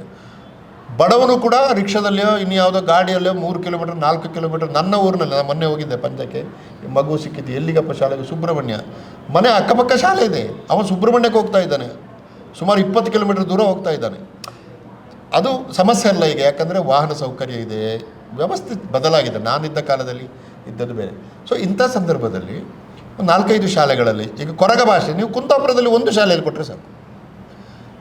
ಕೊಡವ ಭಾಷೆ ಮಡಿಕೇರಿಯ 2 ಶಾಲೆಗಳಲ್ಲಿ ಕೊಟ್ಟರೆ ಸಾಕು. ಮತ್ತು ಈ ಭಾಷೆಯನ್ನು ಓದುವರ ಸಂಖ್ಯೆ ದೊಡ್ಡದಲ್ಲಿ ಇರುವುದಿಲ್ಲ. ಭಾಷೆ ಮೇಲೆ ಪ್ರೀತಿ ಇರುವ ಸಂಖ್ಯೆ ಸಣ್ಣದೇ. ಆದರೆ ಕನಿಷ್ಠ 10 ಮಕ್ಕಳಾದರೂ ಓದುವವರು ಇಲ್ಲದೇ ಇದ್ದರೆ ಒಂದು ಶಾಲೆಯನ್ನು ನಡೆಸೋದು ಕಷ್ಟ. ಒಬ್ಬನಿಗೆ ಸಂಬಳ ಕೊಡಬೇಕಲ್ಲ, ಅದೆಲ್ಲ ಆಗ್ತದೆ. ಆದರೆ ಇದರ ಪರಿಣಾಮ ಏನಂದರೆ, ನನ್ನ ಶಾಲೆಯಲ್ಲಿ ನನ್ನ ಮಾತೃಭಾಷೆಯನ್ನು ಓದಲಿಕ್ಕೆ ಅವಕಾಶ ಇದೆ ಅಂತ ಒಂದು ಮಗುವಿನ ಹಿರಿಯರ ಪ್ರಜ್ಞೆ ಬಂದರೆ ಆ ಭಾಷೆ ಉಳಿತದೆ. 100ಕ್ಕೆ 100 ಉಳಿತದೆ. ಇವತ್ತು ಏನಾಗ್ತದೆ ನೋಡಿ, ಕೊಡವ ಭಾಷೆ ಹೇಳ್ತೀನಿ ನಾನು. 2001 ಜನಗಣತಿಯಲ್ಲಿ ಕೊಡವ ಭಾಷಿಕರ ಸಂಖ್ಯೆ 1,66,000. 2011 ಜನಗಣತಿಯಲ್ಲಿ 10 ವರ್ಷ ಆದ ಮೇಲೆ ಅದೇ ಕೊಡವ ಭಾಷೆಯನ್ನು ಮಾತನಾಡೋರ ಸಂಖ್ಯೆ 1,36,000. 10 ವರ್ಷದಲ್ಲಿ 36,000 ಭಾಷಿಕರ ಸಂಖ್ಯೆ ಕಡಿಮೆ ಆಗಿದೆ ಅಂದರೆ 19% ಡೌನ್ ಅದು ಭಾಷೆ. ಈಗ ನೀವು ನಿಮ್ಮ ಮಾತೃಭಾಷೆ ನಿಮ್ಮ ಶಾಲೆಯಲ್ಲಿ ಓದಲಿಕ್ಕೆ ಅವಕಾಶ ಇದೆ ಅಂತ ನೀವು ಕೊಟ್ಟು ನೋಡಿ ಹೆಂಗೆ ಪಿಕಪ್ ಆಗ್ತದೆ. ರಾಜ್ಯದಲ್ಲಿ ಈಗಾಗಲೇ 90 ಭಾಷೆಗಳು ಅವಸಾನದ ಅಂಚಿನಲ್ಲಿ ಕರ್ನಾಟಕದಲ್ಲಿ. ದೊಡ್ಡ ದೊಡ್ಡ ಭಾಷೆಗಳು ಕೂಡ. ತುಳು ಚೆನ್ನಾಗಿ ಬೆಳೀತಾ ಇದೆ, ಅದಕ್ಕೆ ಇದೆ. ಆದರೆ ಕೊಡವ ಭಾಷೆ ಡೌನ್, ಕೊರಗ ಭಾಷೆ ಡೌನ್, ಈ ಕೆಲವು ಸಣ್ಣ ಭಾಷೆಗಳದ್ದು ಏನಾಗಿದೆ ಅಂದರೆ ಅವು 10,000ಕ್ಕಿಂತ ಕಡಿಮೆ ಇದ್ದರೆ ಸೆನ್ಸಸ್ನವರು ಸೇರಿಸೋದಿಲ್ಲ ಅದನ್ನು. ಒಂದು ಭಾಷೆ ನಶಿಸಿ ಹೋದರೆ ಅದು, ಯಾಕೆ ನೀವು ವಿದೇಶಗಳೆಲ್ಲ ಕೂಡ ನೋಡಿರುವಂಥದ್ದು ಸರ್, ಒಂದು ಭಾಷೆಗೆ ಎಷ್ಟು ಪ್ರಾಮುಖ್ಯತೆ ಕೊಡ್ತಾರೆ ಸ್ಥಳೀಯ ಭಾಷೆಗೆ ಅಂತ. ಆ ಒಂದು ಭಾಷೆ ನಶಿಸಿ ಹೋದರೆ ಒಂದು ದೊಡ್ಡ ಅಪರಾಧ ಅನಿಸುತ್ತಲ್ವಾ? ದೊಡ್ಡ ಅದೊಂದು ಸಂಸ್ಕೃತಿ ನಾಶ ಅದು ನೋಡಿ. ಅದು ಹೆಂಗಂದರೆ ರಂಗೋಲಿ ಇದೆಯಲ್ಲ, ರಂಗೋಲಿಯಲ್ಲಿ ಹೆಚ್ಚು ಬಣ್ಣ ಇದ್ದಷ್ಟು ರಂಗೋಲಿ ಚಂದ ನೋಡಿ. ಒಂದು ಸಣ್ಣ ಬಣ್ಣ ಆ ರಂಗೋಲಿಯ ಸೌಂದರ್ಯವನ್ನು ಎಲ್ಲಿ ಹೆಚ್ಚಿಸ್ತಂತ ನಿಮಗೆ ಹೇಳಲಿಕ್ಕೆ ಸಾಧ್ಯ ಇಲ್ಲ. ಆದರೆ ಆ ರಂಗೋಲಿಯ ಬಣ್ಣವನ್ನೆಲ್ಲ ತೆಗೆದು ನೀವು ಒಂದೇ ಬಣ್ಣ ಹಾಕಿದರೆ ನಾವೇ ಹೇಳ್ತೀವಿ ಇದು ಏನು ರಂಗೋಲಿನ, ಇದು ಚೆನ್ನಾಗಿಲ್ಲ ಅಂತ. ಭಾರತವೆಂಬುದು ಭಾಷೆಗಳ ರಂಗೋಲಿ, ಸಣ್ಣದಿರ್ಬೋದು ದೊಡ್ಡದಿರ್ಬೋದು. ನಮ್ಮ ದೇಶದ ದೊಡ್ಡ ಸಮಸ್ಯೆ ಏನಂದರೆ ಭಾಷೆಗಳನ್ನು ಕೂಡ ಶ್ರೇಣೀಕರಣ ಮಾಡಿಬಿಟ್ಟಿದ್ದೀವಿ ನಾವು. ಕೆಲವು ದೇವ ಭಾಷೆ, ಕೆಲವು ಈಗ ಅಸ್ಪೃಶ್ಯರ ಭಾಷೆಗಳು, ಅವು ತುಂಬ ಚೆನ್ನಾಗಿವೆ. ಅವು ಆ ಭಾಷಾ ಪ್ರಯೋಗಗಳನ್ನು ನೋಡಬೇಕು. ಈಗ ಮೇಲ್ಮಟ್ಟದಲ್ಲಿರುವ ಜನಗಳ ಭಾಷೆಯನ್ನು ದಲಿತರು ಕಲಿಬಹುದಾದರೆ ಪ್ರಜಾಪ್ರಭುತ್ವದಲ್ಲಿ ದಲಿತರ ಭಾಷಾ ರೂಪಗಳನ್ನು ಮೇಲುಜಾತಿಯವರು ಯಾಕೆ ಕಲಿಬಾರ್ದು? ಕಲೀರಿ, ಭಾಷೆ ಹೆಂಗಿದೆ ನೋಡಿ, ಚೆನ್ನಾಗಿರುತ್ತೆ ಸರ್. ಅವೆಲ್ಲ ಭಾಳ ಬ್ಯೂಟಿಫುಲ್ ಆಗಿದೆ. ಒಂದು ಭಾಷೆಯನ್ನು ಕಟ್ಟಿದ ರೀತಿ ನೋಡಿ. ಸುಮ್ಮನೆ ಒಂದು ಉದಾಹರಣೆ ಹೇಳೋದು, ನೀವು ಭಾಷೆಯ ಬಗ್ಗೆ ಹೇಳಿದ್ದರಿಂದ. ಈಗ ದ್ರಾವಿಡ ಭಾಷೆಗಳಿದೆ, ಎಸ್ಪೆಷಲಿ ಕನ್ನಡದಲ್ಲಿ ವರ್ಬ್ಲೆಸ್ ಸೆಂಟೆನ್ಸ್ ಇದೆ, ಕ್ರಿಯಾಪದ ರಹಿತ ವಾಕ್ಯಗಳಿದೆ. ಉದಾಹರಣೆಗೆ ಈಗ ಅದು, ಇದು, ಅವನು, ಇವನು, ಇದೆಲ್ಲ ಸರ್ವನಾಮಗಳು. ಇದನ್ನು ನಾವು ಸ್ವಲ್ಪ ಮಕ್ಕಳಿಗೆ ಚೆನ್ನಾಗಿ ಹೇಳಿಕೊಡ್ಬೇಕಾಗ್ತದೆ. ಆಮೇಲೆ ಅದಕ್ಕೆ ಸೇರುವುದು ನಾಮಪದಗಳು. ಈಗ ನಾಮಪದಗಳು ಮಕ್ಕಳಿಗೆ ಗೊತ್ತಿದೆ. ಮರ, ಗಿಡ, ಬಳ್ಳಿ, ಅಪ್ಪ, ಅಮ್ಮ, ನೀರು, ಪೆನ್ಸಿಲು, ಸ್ಲೇಟು, ಅಥವಾ ಆ ಮಕ್ಕಳಿಗೆ ಗೊತ್ತು. ನೀವು ಯಾವ ಕನ್ನಡ ಮಾಧ್ಯಮದ ಮಗುವನ್ನು ಕೇಳಿದ 50 ಪದಗಳನ್ನು ಪಟ ಪಟ ಪಟ ಪಟ ಪಟ ಹೇಳ್ತದೆ. ಇಂಗ್ಲೀಷ್ನವರು ಒಂದು 20 ಹೇಳ್ತಾರೆ. ವೊಕ್ಯಾಬುಲರಿ ಕನ್ನಡದ ಮಕ್ಕಳ ಜೊತೆ ಜಾಸ್ತಿ ಇರ್ತದೆ. ನಿಮ್ಮ ಕೆಲಸ ಏನಂದರೆ ಸರ್ವನಾಮಗಳನ್ನು ಹೇಳಿಕೊಡುವುದು, ನಾಮಪದಗಳನ್ನು ಜೋಡಿಸ್ಲಿಕ್ಕೆ ಹೇಳಿಕೊಡೋದು. ಈಗ ಅವನು ರಾಮ, ಅವಳು ಸೀತೆ. ಅವಳು ರಾಮ ಅಂತ ಹೇಳಬಾರ್ದು, ಅವನು ಭಾಷೆ ತಪ್ಪುದಲ್ಲಿ. ಅವಳು ರಾಮ ಅಂತ ಹೇಳ. ಅವನು ಹೋಗುತ್ತಾನೆ ಅಂತ ಹೇಳಬೇಕು, ಅದು ಹೋಗುತ್ತದೆ ಅಂತ ಹೇಳಬೇಕು. ಅವನು ಹೋಗುತ್ತದೆ ಹೇಳಬಾರ್ದು, ಹೌದಾ? ಈಗ ಭಾಷೆ ಸರ್ವನಾಮ ಮತ್ತು ನಾಮಪದಗಳಲ್ಲಿ 30% ಭಾಷೆ ಕನ್ನಡ ಭಾಷೆ ಶ್ರೀಮಂತವಾಗಿದೆ. ಪ್ಲಸ್ ಈಗ ಅದು ಥರ್ಡ್ ಪರ್ಸನ್ ಅಲ್ವಾ, 3ನೇ ಜೆಂಡರ್. ಅದು ಗೋಡೆ ಅಂತ ಹೇಳ್ತೀನಿ ನಾನು. ಈಗ ಅದು ಗೋಡೆ ಅಂತ ಹೇಳುವಾಗ ವಾಕ್ಯ ಪೂರ್ತಿ ಆಯ್ತಾ ಇಲ್ವಾ? ಪೂರ್ತಿ ಆಯಿತು. ಅಲ್ಲಿ ವರ್ಬೇ ಇಲ್ಲ. ಅದು ಎಂಬ ಸರ್ವನಾಮ, ಗೋಡೆ ಎಂಬ ನಾಮಪದ ಎರಡು ಸೇರಿದರೆ ನಿಮಗೆ ಪೂರ್ತಿ ಅರ್ಥ ಆಯಿತು. ಅದು ಗೋಡೆ, ಇವರು ವಿಜಯ್, ಇದು ಮೇಜು. ಇಷ್ಟನ್ನು ಅದಕ್ಕೆ ನಾನು 36 ಗಂಟೆಗಳಲ್ಲಿ ಕನ್ನಡ ಹೇಳಿಕೊಡ್ತೇನೆ. ಫಸ್ಟ್ ಕ್ಲಾಸ್ ಮಾತಾಡ್ತಾರೆ ಕನ್ನಡ ಅವರು. ಬಟ್ ಪ್ರಶ್ನೆ ಇರೋದು ವರ್ಬ್ಲೆಸ್ ಸೆಂಟೆನ್ಸ್, ಕ್ರಿಯಾಪದರಹಿತ ವಾಕ್ಯಗಳು ಅಂತ ನಮ್ಮ ಇಡೀ ಪಠ್ಯಕ್ರಮದಲ್ಲಿ ಒಂದು ಪಾಠವೇ ಇಲ್ಲ. ಅಂದರೆ ನಮ್ಮ ಭಾಷೆ ಹೇಗಿದೆ ಅದು ಪಠ್ಯಕ್ಕೆ ಬರಲಿಲ್ಲ ಇನ್ನೂ ಕೂಡ. ಸುಮ್ಮನೆ ಒಂದು ಉದಾಹರಣೆ ಕೊಡೋದಾದರೆ ನಮ್ಮಲ್ಲಿ ಭವಿಷ್ಯತ್ ಕಾಲ ವಾಚಕ ಅಂತ ಹೇಳಿಕೊಡ್ತಾರೆ. ಭವಿಷ್ಯತ್ ಕಾಲ ವಾಚಕ ಅಂದರೆ ಮುಂದೆ ಏನಾಗ್ತದೆ. ಈಗ ನಾಳೆ ನಾನು ಬಾಳೆಹಣ್ಣು ತಿನ್ನುವೆನು, ಉದಾಹರಣೆ ಕೊಡೋದು. ನಾನು ಮುಂದಿನ ವರ್ಷ ದೆಲ್ಲಿಗೆ ಹೋಗುವೆನು. ಹೀಗೆ ಕನ್ನಡ ಮಾತಾಡೋದನ್ನು ಯಾರಾದರೂ ಕೇಳಿದಿರ ನೀವು? ಕೇಳಿಲ್ಲ. ಅಂದರೆ ಜನರ ಮಧ್ಯೆ ಇಲ್ಲದಿರುವ ಭಾಷೆ ಪಠ್ಯಪುಸ್ತಕದಲ್ಲಿದೆ, ಜನರ ಮಧ್ಯೆ ಇರುವ ಭಾಷೆ ಪಠ್ಯಪುಸ್ತಕದಲ್ಲಿ ಇಲ್ಲ. ಆದ್ದರಿಂದ ಪ್ರಾಧಿಕಾರದ ಮುಂದಿನ ಕೆಲಸ ಪಠ್ಯಪುಸ್ತಕವನ್ನು ಸರಳೀಕರಣಗೊಳಿಸುವುದು ಮತ್ತು ವರ್ತಮಾನಕ್ಕೆ ಒಗ್ಗಿಸುವ ಕೆಲಸ. ಆಗ ಕನ್ನಡದ ಮಕ್ಕಳು ಫೇಲ್ ಆಗೋದು ಕಮ್ಮಿ ಆಗ್ತದೆ, ಕನ್ನಡದ ಕಡೆ ಮಕ್ಕಳು ಬರೋದು ಜಾಸ್ತಿ ಆಗ್ತದೆ. ಇದು ಆಗಬೇಕಾದ ಕೆಲಸ. ಈ ಪಠ್ಯಪುಸ್ತಕ ಸರಳೀಕರಣ ಸಂಬಂಧಪಟ್ಟಂತೆ ನಿಮ್ಮ ಕನ್ನಡ ಪ್ರಾಧಿಕಾರದಿಂದ ಏನು ಕೂಡ ಬೇರೆ ಒಂದು ಯೋಜನೆ ಅಥವಾ ಆ ರೀತಿ ಏನಾದರೂ ಕೂಡ ಒಂದು ಕಾರ್ಯಕ್ರಮ ಹಾಕ್ಕೊಂಡಿದ್ದೀರಾ? ಶಾಲೆಗೆ ಸಂಬಂಧಪಟ್ಟಾಗ ಬೇರೆ ಬೇರೆ ಯೋಜನೆಗಳನ್ನು ಮಾಡ್ತಾ ಇದ್ದೀನಿ ನಾನು. ಒಂದು ಶತಮಾನ ಕಂಡ ಶಾಲೆಗಳ ವರದಿ ಪ್ರಿಂಟಿಗೆ ಹೋಗಿದೆ, ರೆಡಿಯಾಗಿದೆ. 3200 ವರ್ಷ ಕಳೆದ ಶಾಲೆಗಳಿದ್ದಾವೆ ಕರ್ನಾಟಕದಲ್ಲಿ. ಎಲ್ಲ 1920-20ರ ದಶಕದಲ್ಲಿ ಕೋಆಪರೇಟಿವ್ ಮೂವ್ಮೆಂಟ್ ಬಂತಲ್ಲ, ಆ ಕಾಲದಲ್ಲಿ ಬಂಗಾಳದಿಂದ ಬಂತದ್ದು. ಆವಾಗ ಮಹಾತ್ಮ ಗಾಂಧಿಯ ನೇತೃತ್ವದಲ್ಲಿ ಸಹಕಾರಿ ಚಳವಳಿಯ ಭಾಗವಾಗಿ ಶಾಲೆಗೆ ಅವಕ್ಕೆಲ್ಲ 100 ವರ್ಷ ಆಗಿದೆ. ಇದು ಇತಿಹಾಸ. ಹೌದು. ಆ ಶಾಲೆಗಳು ಈಗ ಕೇಳುವರಿಲ್ಲ, ಅವೆಲ್ಲ ಮುಚ್ಚಿ ಹೋಗ್ತಾ ಇದೆ. ಅದನ್ನು ಏನು ಮಾಡ್ಬೋದು ಸರ್ಕಾರ? 3200 ಶಾಲೆಗಳು ಕೂಡ ಈಗ ಚಾಲ್ತಿಯಲ್ಲಿದೆ. ಅಂದರೆ ಅದು ಮಕ್ಕಳಿದ್ದಾರೆ. ಕೆಲವು ನಾನು ಹೋದಾಗ ಇತ್ತು, ಈಗ ಇಲ್ಲದೇ ಇರ್ಬೋದು. ಈಗ ಅದನ್ನ ಏನು ಮಾಡಬೇಕಂತ ಸರ್ ನಿಮ್ಮ ಒಂದು ಯೋಜನೆ? ನನ್ನ ಯೋಚನೆ ಏನು, ಈಗ ನೋಡಿ ವಿಶ್ವೇಶ್ವರಯ್ಯ ಓದಿದ ಶಾಲೆ ಇದೆ, ಮಿರ್ಜಾ ಇಸ್ಮಾಯಿಲ್ ಓದಿದ ಶಾಲೆ ಇದೆ, ಕುವೆಂಪು ಓದಿದ ಶಾಲೆ ಇದೆ, ದೊಡ್ಡ ದೊಡ್ಡವರು ಓದಿದ ಶಾಲೆ ಇದೆ. ಕರ್ನಾಟಕದ ಮುಖ್ಯಮಂತ್ರಿ ದೇವರಾಜ ಅರಸು ಓದಿದ ಶಾಲೆ, ಹನುಮಂತಯ್ಯ ಓದಿದ ಶಾಲೆ. ನೀವು ದೊಡ್ಡವರು ಯಾರು ಅಂತ ಹೇಳಿದರೆ ಅವರೆಲ್ಲ ಇಲ್ಲೇ ತಾನೇ ಓದಿದ್ದು. CNR ರಾವ್ ಸಹ ಇಲ್ಲೇ ತಾನೇ ಓದಿದ್ದು, ಕನ್ನಡ ಮೀಡಿಯಂ ಶಾಲೆಯಲ್ಲೇ ಓದಿದ್ದು ಅವರೆಲ್ಲ. ಆ ಶಾಲೆ 3200 ಶಾಲೆಗಳನ್ನು ಸರಿ ಮಾಡಿ ಅಂದರೆ ಸರ್ಕಾರ ಮಾಡಲ್ಲ. ಅದಕ್ಕೆ ನನ್ನ ಸಲಹೆ ಏನು ಅಂದರೆ 3200 ಶಾಲೆಗಳಲ್ಲಿ ಈಗ ಗಾಂಧಿ ಬಂದ ಶಾಲೆ ಹರಪನಹಳ್ಳಿಲಿದೆ, ಅಲ್ಲಿ ಕೂತು ಹೋಗಿದ್ದಾರೆ. ಅಂಥ ಶಾಲೆಗಳನ್ನು 31 ಜಿಲ್ಲೆಗಳಲ್ಲಿ 31 ಶಾಲೆಗಳನ್ನು ಮಿನಿಮಮ್ ಕನಿಷ್ಠ ಐಡೆಂಟಿಫೈ ಮಾಡಬೇಕು ಸರ್ಕಾರ. ಅವರಿಗೆ ಬೇಕಾದರೆ ನಾನು ಮಾಡಿಕೊಡ್ತೇನೆ, ಇಲ್ಲ ಅವರೇ ಮಾಡಬೇಕು.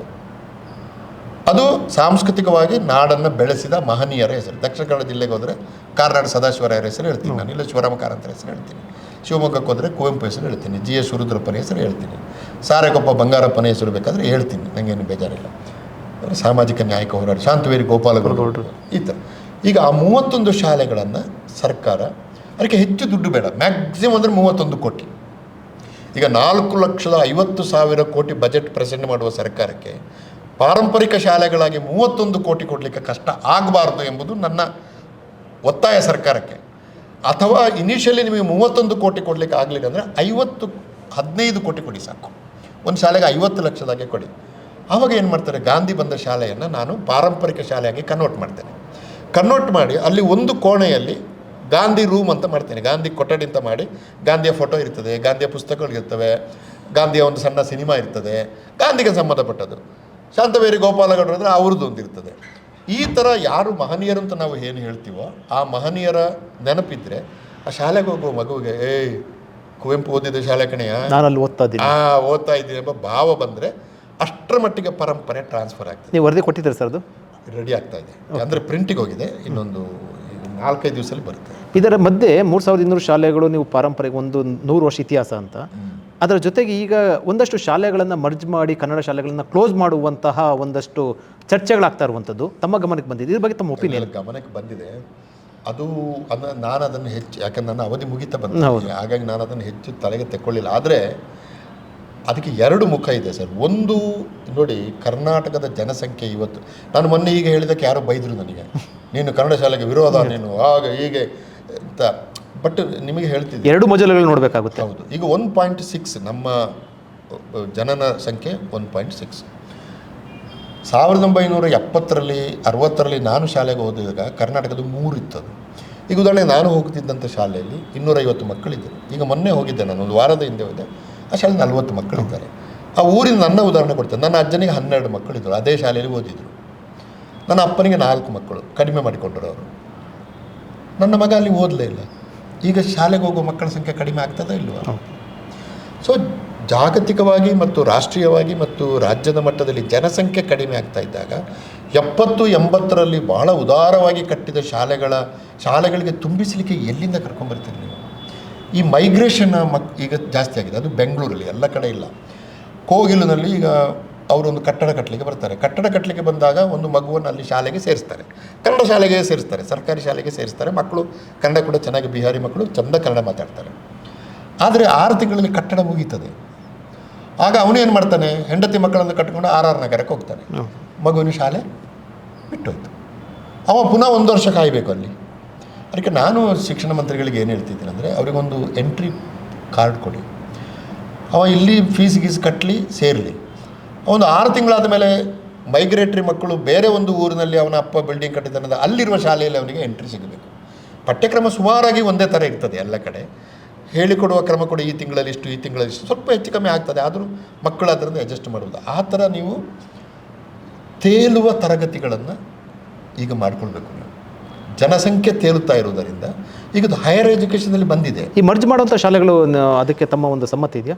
ಮರ್ಜು ಮಾಡುವ ಅದೇ ಹೇಳಿದ್ದು ನಾನು, ಮರ್ಜು ಮಾಡುವ ಶಾಲೆಗಳನ್ನು ನಾನು ಸಹ ಅಧ್ಯಯನ ಮಾಡಿಲ್ಲ. ಸರಿಯಾಗಿ ಅಧ್ಯಯನ ಮಾಡಬೇಕು. ಒಂದು ಶಾಲೆಯಲ್ಲಿ ಸರಿಯಾದ ಸಂಖ್ಯೆಯಲ್ಲಿ ಮಕ್ಕಳು ಇದ್ದಾರೆ ಅಂತಂದರೆ ಅದನ್ನು ಮರ್ಜು ಮಾಡಲಿಕ್ಕೆ ಯಾವ ಕಾರಣಕ್ಕೂ ಕೂಡ ಹೋಗಬಾರ್ದು. ನನಗೆ ಮಂಡ್ಯದಲ್ಲೇ ಯಾರು ಹೇಳಿದ್ರು, ನೀವು ಬನ್ನಿ ಸರಿ 80 ಮಕ್ಕಳಿದ್ದಾರೆ, ಇದನ್ನು ಯಾಕೆ ಮರ್ಜು ಮಾಡ್ತೀರಿ ಅಂತ. ಅಂತಂದರೆ ಸರ್ಕಾರ ಮಾಡಬಾರ್ದು. ಆದರೆ ಒಂದು ಶಾಲೆಯಲ್ಲಿ 5 ಮಕ್ಕಳು, ಒಂದು ಶಾಲೆಯಲ್ಲಿ 7 ಮಕ್ಕಳು, ಅಥವಾ 3 ಮಕ್ಕಳಿಗೆ 5 ಜನ ಟೀಚರ್ ಇರ್ತಾರೆ, 5 ಜನ ಟೀಚರ್ಸು, ಮಧ್ಯಾಹ್ನ ಊಟ, ಇದು ಮ್ಯಾನೇಜಬಲ್ ಅಲ್ಲ. ಇದು ಪ್ರಾಕ್ಟಿಕಲಿ ಇದನ್ನು ಮಾಡೋದು ಕಷ್ಟ. ನಾನು ಹಾಗೆ ಹೇಳಿದ ಕೂಡಲೇ ಒಂದು ಮಗು ಇದ್ದರೂ ಕೂಡ ಕನ್ನಡಕ್ಕೆ ಓದು ನೀವು ಕೊಡಬೇಕು ಅಂತ ಹೇಳ್ತಾರೆ. ಅದು ಭಾವನಾತ್ಮಕವಾಗಿ ಸರಿ ಅದು, ಆದರೆ ಪ್ರಾಕ್ಟಿಕಲಿ ಅಲ್ಲ. ಮತ್ತು ಒಂದು ಮಗು ಒಂದು ಶಾಲೆಯಲ್ಲಿ ಇದ್ದರೆ ಅದರ ಬೆಳವಣಿಗೆ ಸರಿ ಇರೋಲ್ಲ. ಅದು ಮಕ್ಕಳೊಟ್ಟಿಗೆ ಆಟ ಆಡಬೇಕು, ಓಡಾಡಬೇಕು, ಅದರ ಲೆವೆಲ್ ಬೇರೆ. ಮತ್ತು ಶಿಕ್ಷಕರದ್ದು ಕೂಡ ಅವ್ರದ್ದು ಕೂಡ ನಿಮಗೆ ಅವ್ರದ್ದು ಕೂಡ ಒಂದು ಸಮಯ ವೆಸ್ಟ್ ಆಗುತ್ತೆ. ಒಂದು ಒಳ್ಳೆಯ ಶಾಲೆಯಲ್ಲಿ ಮರ್ಜ್ ಮಾಡಿ ನೀವು ಎಲ್ಲ ಟೀಚರ್ಸನ್ನು ಕೊಟ್ಟರೆ ಅಟ್ಲೀಸ್ಟ್ ನಿಮಗೆ ಎಲ್ಲ ಸಬ್ಜೆಕ್ಟ್ಗಳಿಗೆ ಟೀಚರ್ ಸಿಗ್ತದೆ, ಕ್ವಾಲಿಟಿ ಎಜುಕೇಷನ್ ಸಿಗ್ತದೆ. ಅದು ನೋಡಬೇಕು ಸರ್. ಈಗ ಸರ್ಕಾರ ಯಾವ ಕಾರಣಕ್ಕೆ ಆ ಶಾಲೆಗಳಿಗೆ ಮಕ್ಕಳು ಬರ್ತಾ ಇಲ್ಲ, ಊರಲ್ಲಿ ಮಕ್ಕಳು ಇದ್ದು ಶಾಲೆಗೆ ಬರ್ತಾ ಇಲ್ವೋ, ಊರಲ್ಲಿ ಮಕ್ಕಳಿದ್ದು ಖಾಸಗಿರಿಗೆ ಹೋಗ್ತಾ ಇದ್ದಾರೋ, ಇದನ್ನೆಲ್ಲ DDPIಗಳು ಮಾಡಬೇಕು ಸರ್. DDPIಗಳ ಜವಾಬ್ದಾರಿ ಇವತ್ತು ಕನ್ನಡ ಉಳಿಸಲು ಭಾಳ ದೊಡ್ಡದು. ಆದರೆ ದುರ್ದೈವವಶಾತ್ ನಿರೀಕ್ಷಿತ ಮಟ್ಟದಲ್ಲಿ DDPIಗಳು ಇವತ್ತು ಕೆಲಸ ಮಾಡಿ, ಅವರು ಸರ್ಕಾರಿ ಅಧಿಕಾರಿಗಳೇ ಕೆಲಸ ಮಾಡ್ತಾರೆ. ಆದರೆ ಅವರು ಈ ಥರ ಯೋಚನೆ ಮಾಡಿ ಸರ್ಕಾರವನ್ನು ಪ್ರಚೋದಿಸುವ, ಉಪಯುಕ್ತ ಆಗುವ ಹಾಗೆ ಮಾಡೋದು ಅಂದರೆ ಅವರಿಗೆ ಬೇರೆ ಕೆಲಸಗಳಿಂದ ಅದು ಆಗ್ತಾಯಿಲ್ಲ. ಹೀಗಾಗಿ ಈ ಏನು ಇವರು ಮ್ಯಾಗ್ನೆಟ್ಸ್ ಶಾಲೆಗಳು ಏನಿದೆ ಅದನ್ನು ಪೂರ್ಣ ತಪ್ಪು ಅಂತ ಹೇಳೋದು ಕಷ್ಟ, ಪೂರ್ಣ ಸರಿ ಅಂತ ಹೇಳೋದು ಕಷ್ಟ. ಹೆಚ್ಚು ಮಕ್ಕಳಿದ್ದರೆ ಅದನ್ನು ಉಳಿಸಬೇಕು ಸರ್ಕಾರ, ಕಡಿಮೆ ಮಕ್ಕಳಿದ್ದರೆ ಮರ್ಜ್ ಮಾಡಬೇಕು. ನೀವು ಒಂದೆರಡು ಮಕ್ಕಳು ಪ್ರಾಕ್ಟಿಕಲ್ ಅಪ್ರೋಚ್ ಮಾಡಬೇಕು. ಬಹುಶಃ ನಾನು ಅದನ್ನು ತಗೊಂಡ್ರೆ ಅದು ಇನ್ನೊಂದು 6 ತಿಂಗಳು 1 ವರ್ಷದ ಕೆಲಸ ಆಗಷ್ಟೇ ನಾನು ಅದನ್ನು ಹೆಚ್ಚು ತಗೊಳ್ಳಿದ್ದೆ. ಓಕೆ. ಸ್ಥಳೀಯವಾಗಿ ಕನ್ನಡಿಗರಿಗೆ ಉದ್ಯೋಗ ಕೊಡುವ ಸಂಬಂಧಪಟ್ಟಂತೆ ಸಾಕಷ್ಟು ವರ್ಷಗಳು ಚರ್ಚೆ ಆಗ್ತಾ ಇರ್ತದ್ದು. ಒಂದು ಹಂತದಲ್ಲಿ ಕಳೆದ 1-2 ವರ್ಷದ ಹಿಂದೆ ಅದು ಉದ್ಯೋಗ ಕೊಡುವ ಸಂಬಂಧಪಟ್ಟಂತೆ ಒಂದು ಬಿಲ್ಲು ತರಬೇಕಂತ ಹೋದ್ರು, ನಂತರ ಒತ್ತಡಕ್ಕೆ ಮಣಿದು ಅದು ಆಯಿತು. ನಿಮ್ಮ ಒಪಿನಿಯನ್ ಏನು ಈ ಸಂಬಂಧಪಟ್ಟಂತೆ, ಅಥವಾ ಇದ್ರ ಬಗ್ಗೆ ಸರ್ಕಾರ ಏನು ನಿರ್ಧಾರ ಕೈಗೊಳ್ಳಬೇಕು ಸರ್? ಇದನ್ನು ಈಗ ಒಂದು ತೀರ್ಮಾನ, ಒಂದು ಮೀಸಲಾತಿ ತರೋದರಿಂದ ಈ ಸಮಸ್ಯೆ ಪರಿಹಾರ ಆಗಲ್ಲ. ಯಾಕೆಂತ ಹೇಳ್ತೀನಿ, ನಾನು ಎಷ್ಟೋ ಕಂಪನಿಗಳಿಗೆ ಹೋಗಿ ಯಾಕೆ ಇಲ್ಲಿ ಕನ್ನಡಿಗರು ಇಲ್ಲ ಅಂತ ಸ್ಟಡಿ ಮಾಡಿದ್ದೇನೆ. ಕೋಲಾರಕ್ಕೆ ಹೋಗಿದ್ದೇನೆ, ವೆಂಕಟಾಪುರಕ್ಕೆ ಹೋಗಿ ಆ್ಯಪಲ್ ಕಂಪನಿಯ ಡೈರೆಕ್ಟರ್ ಹತ್ರ ಮಾತಾಡಿದ್ದೇನೆ.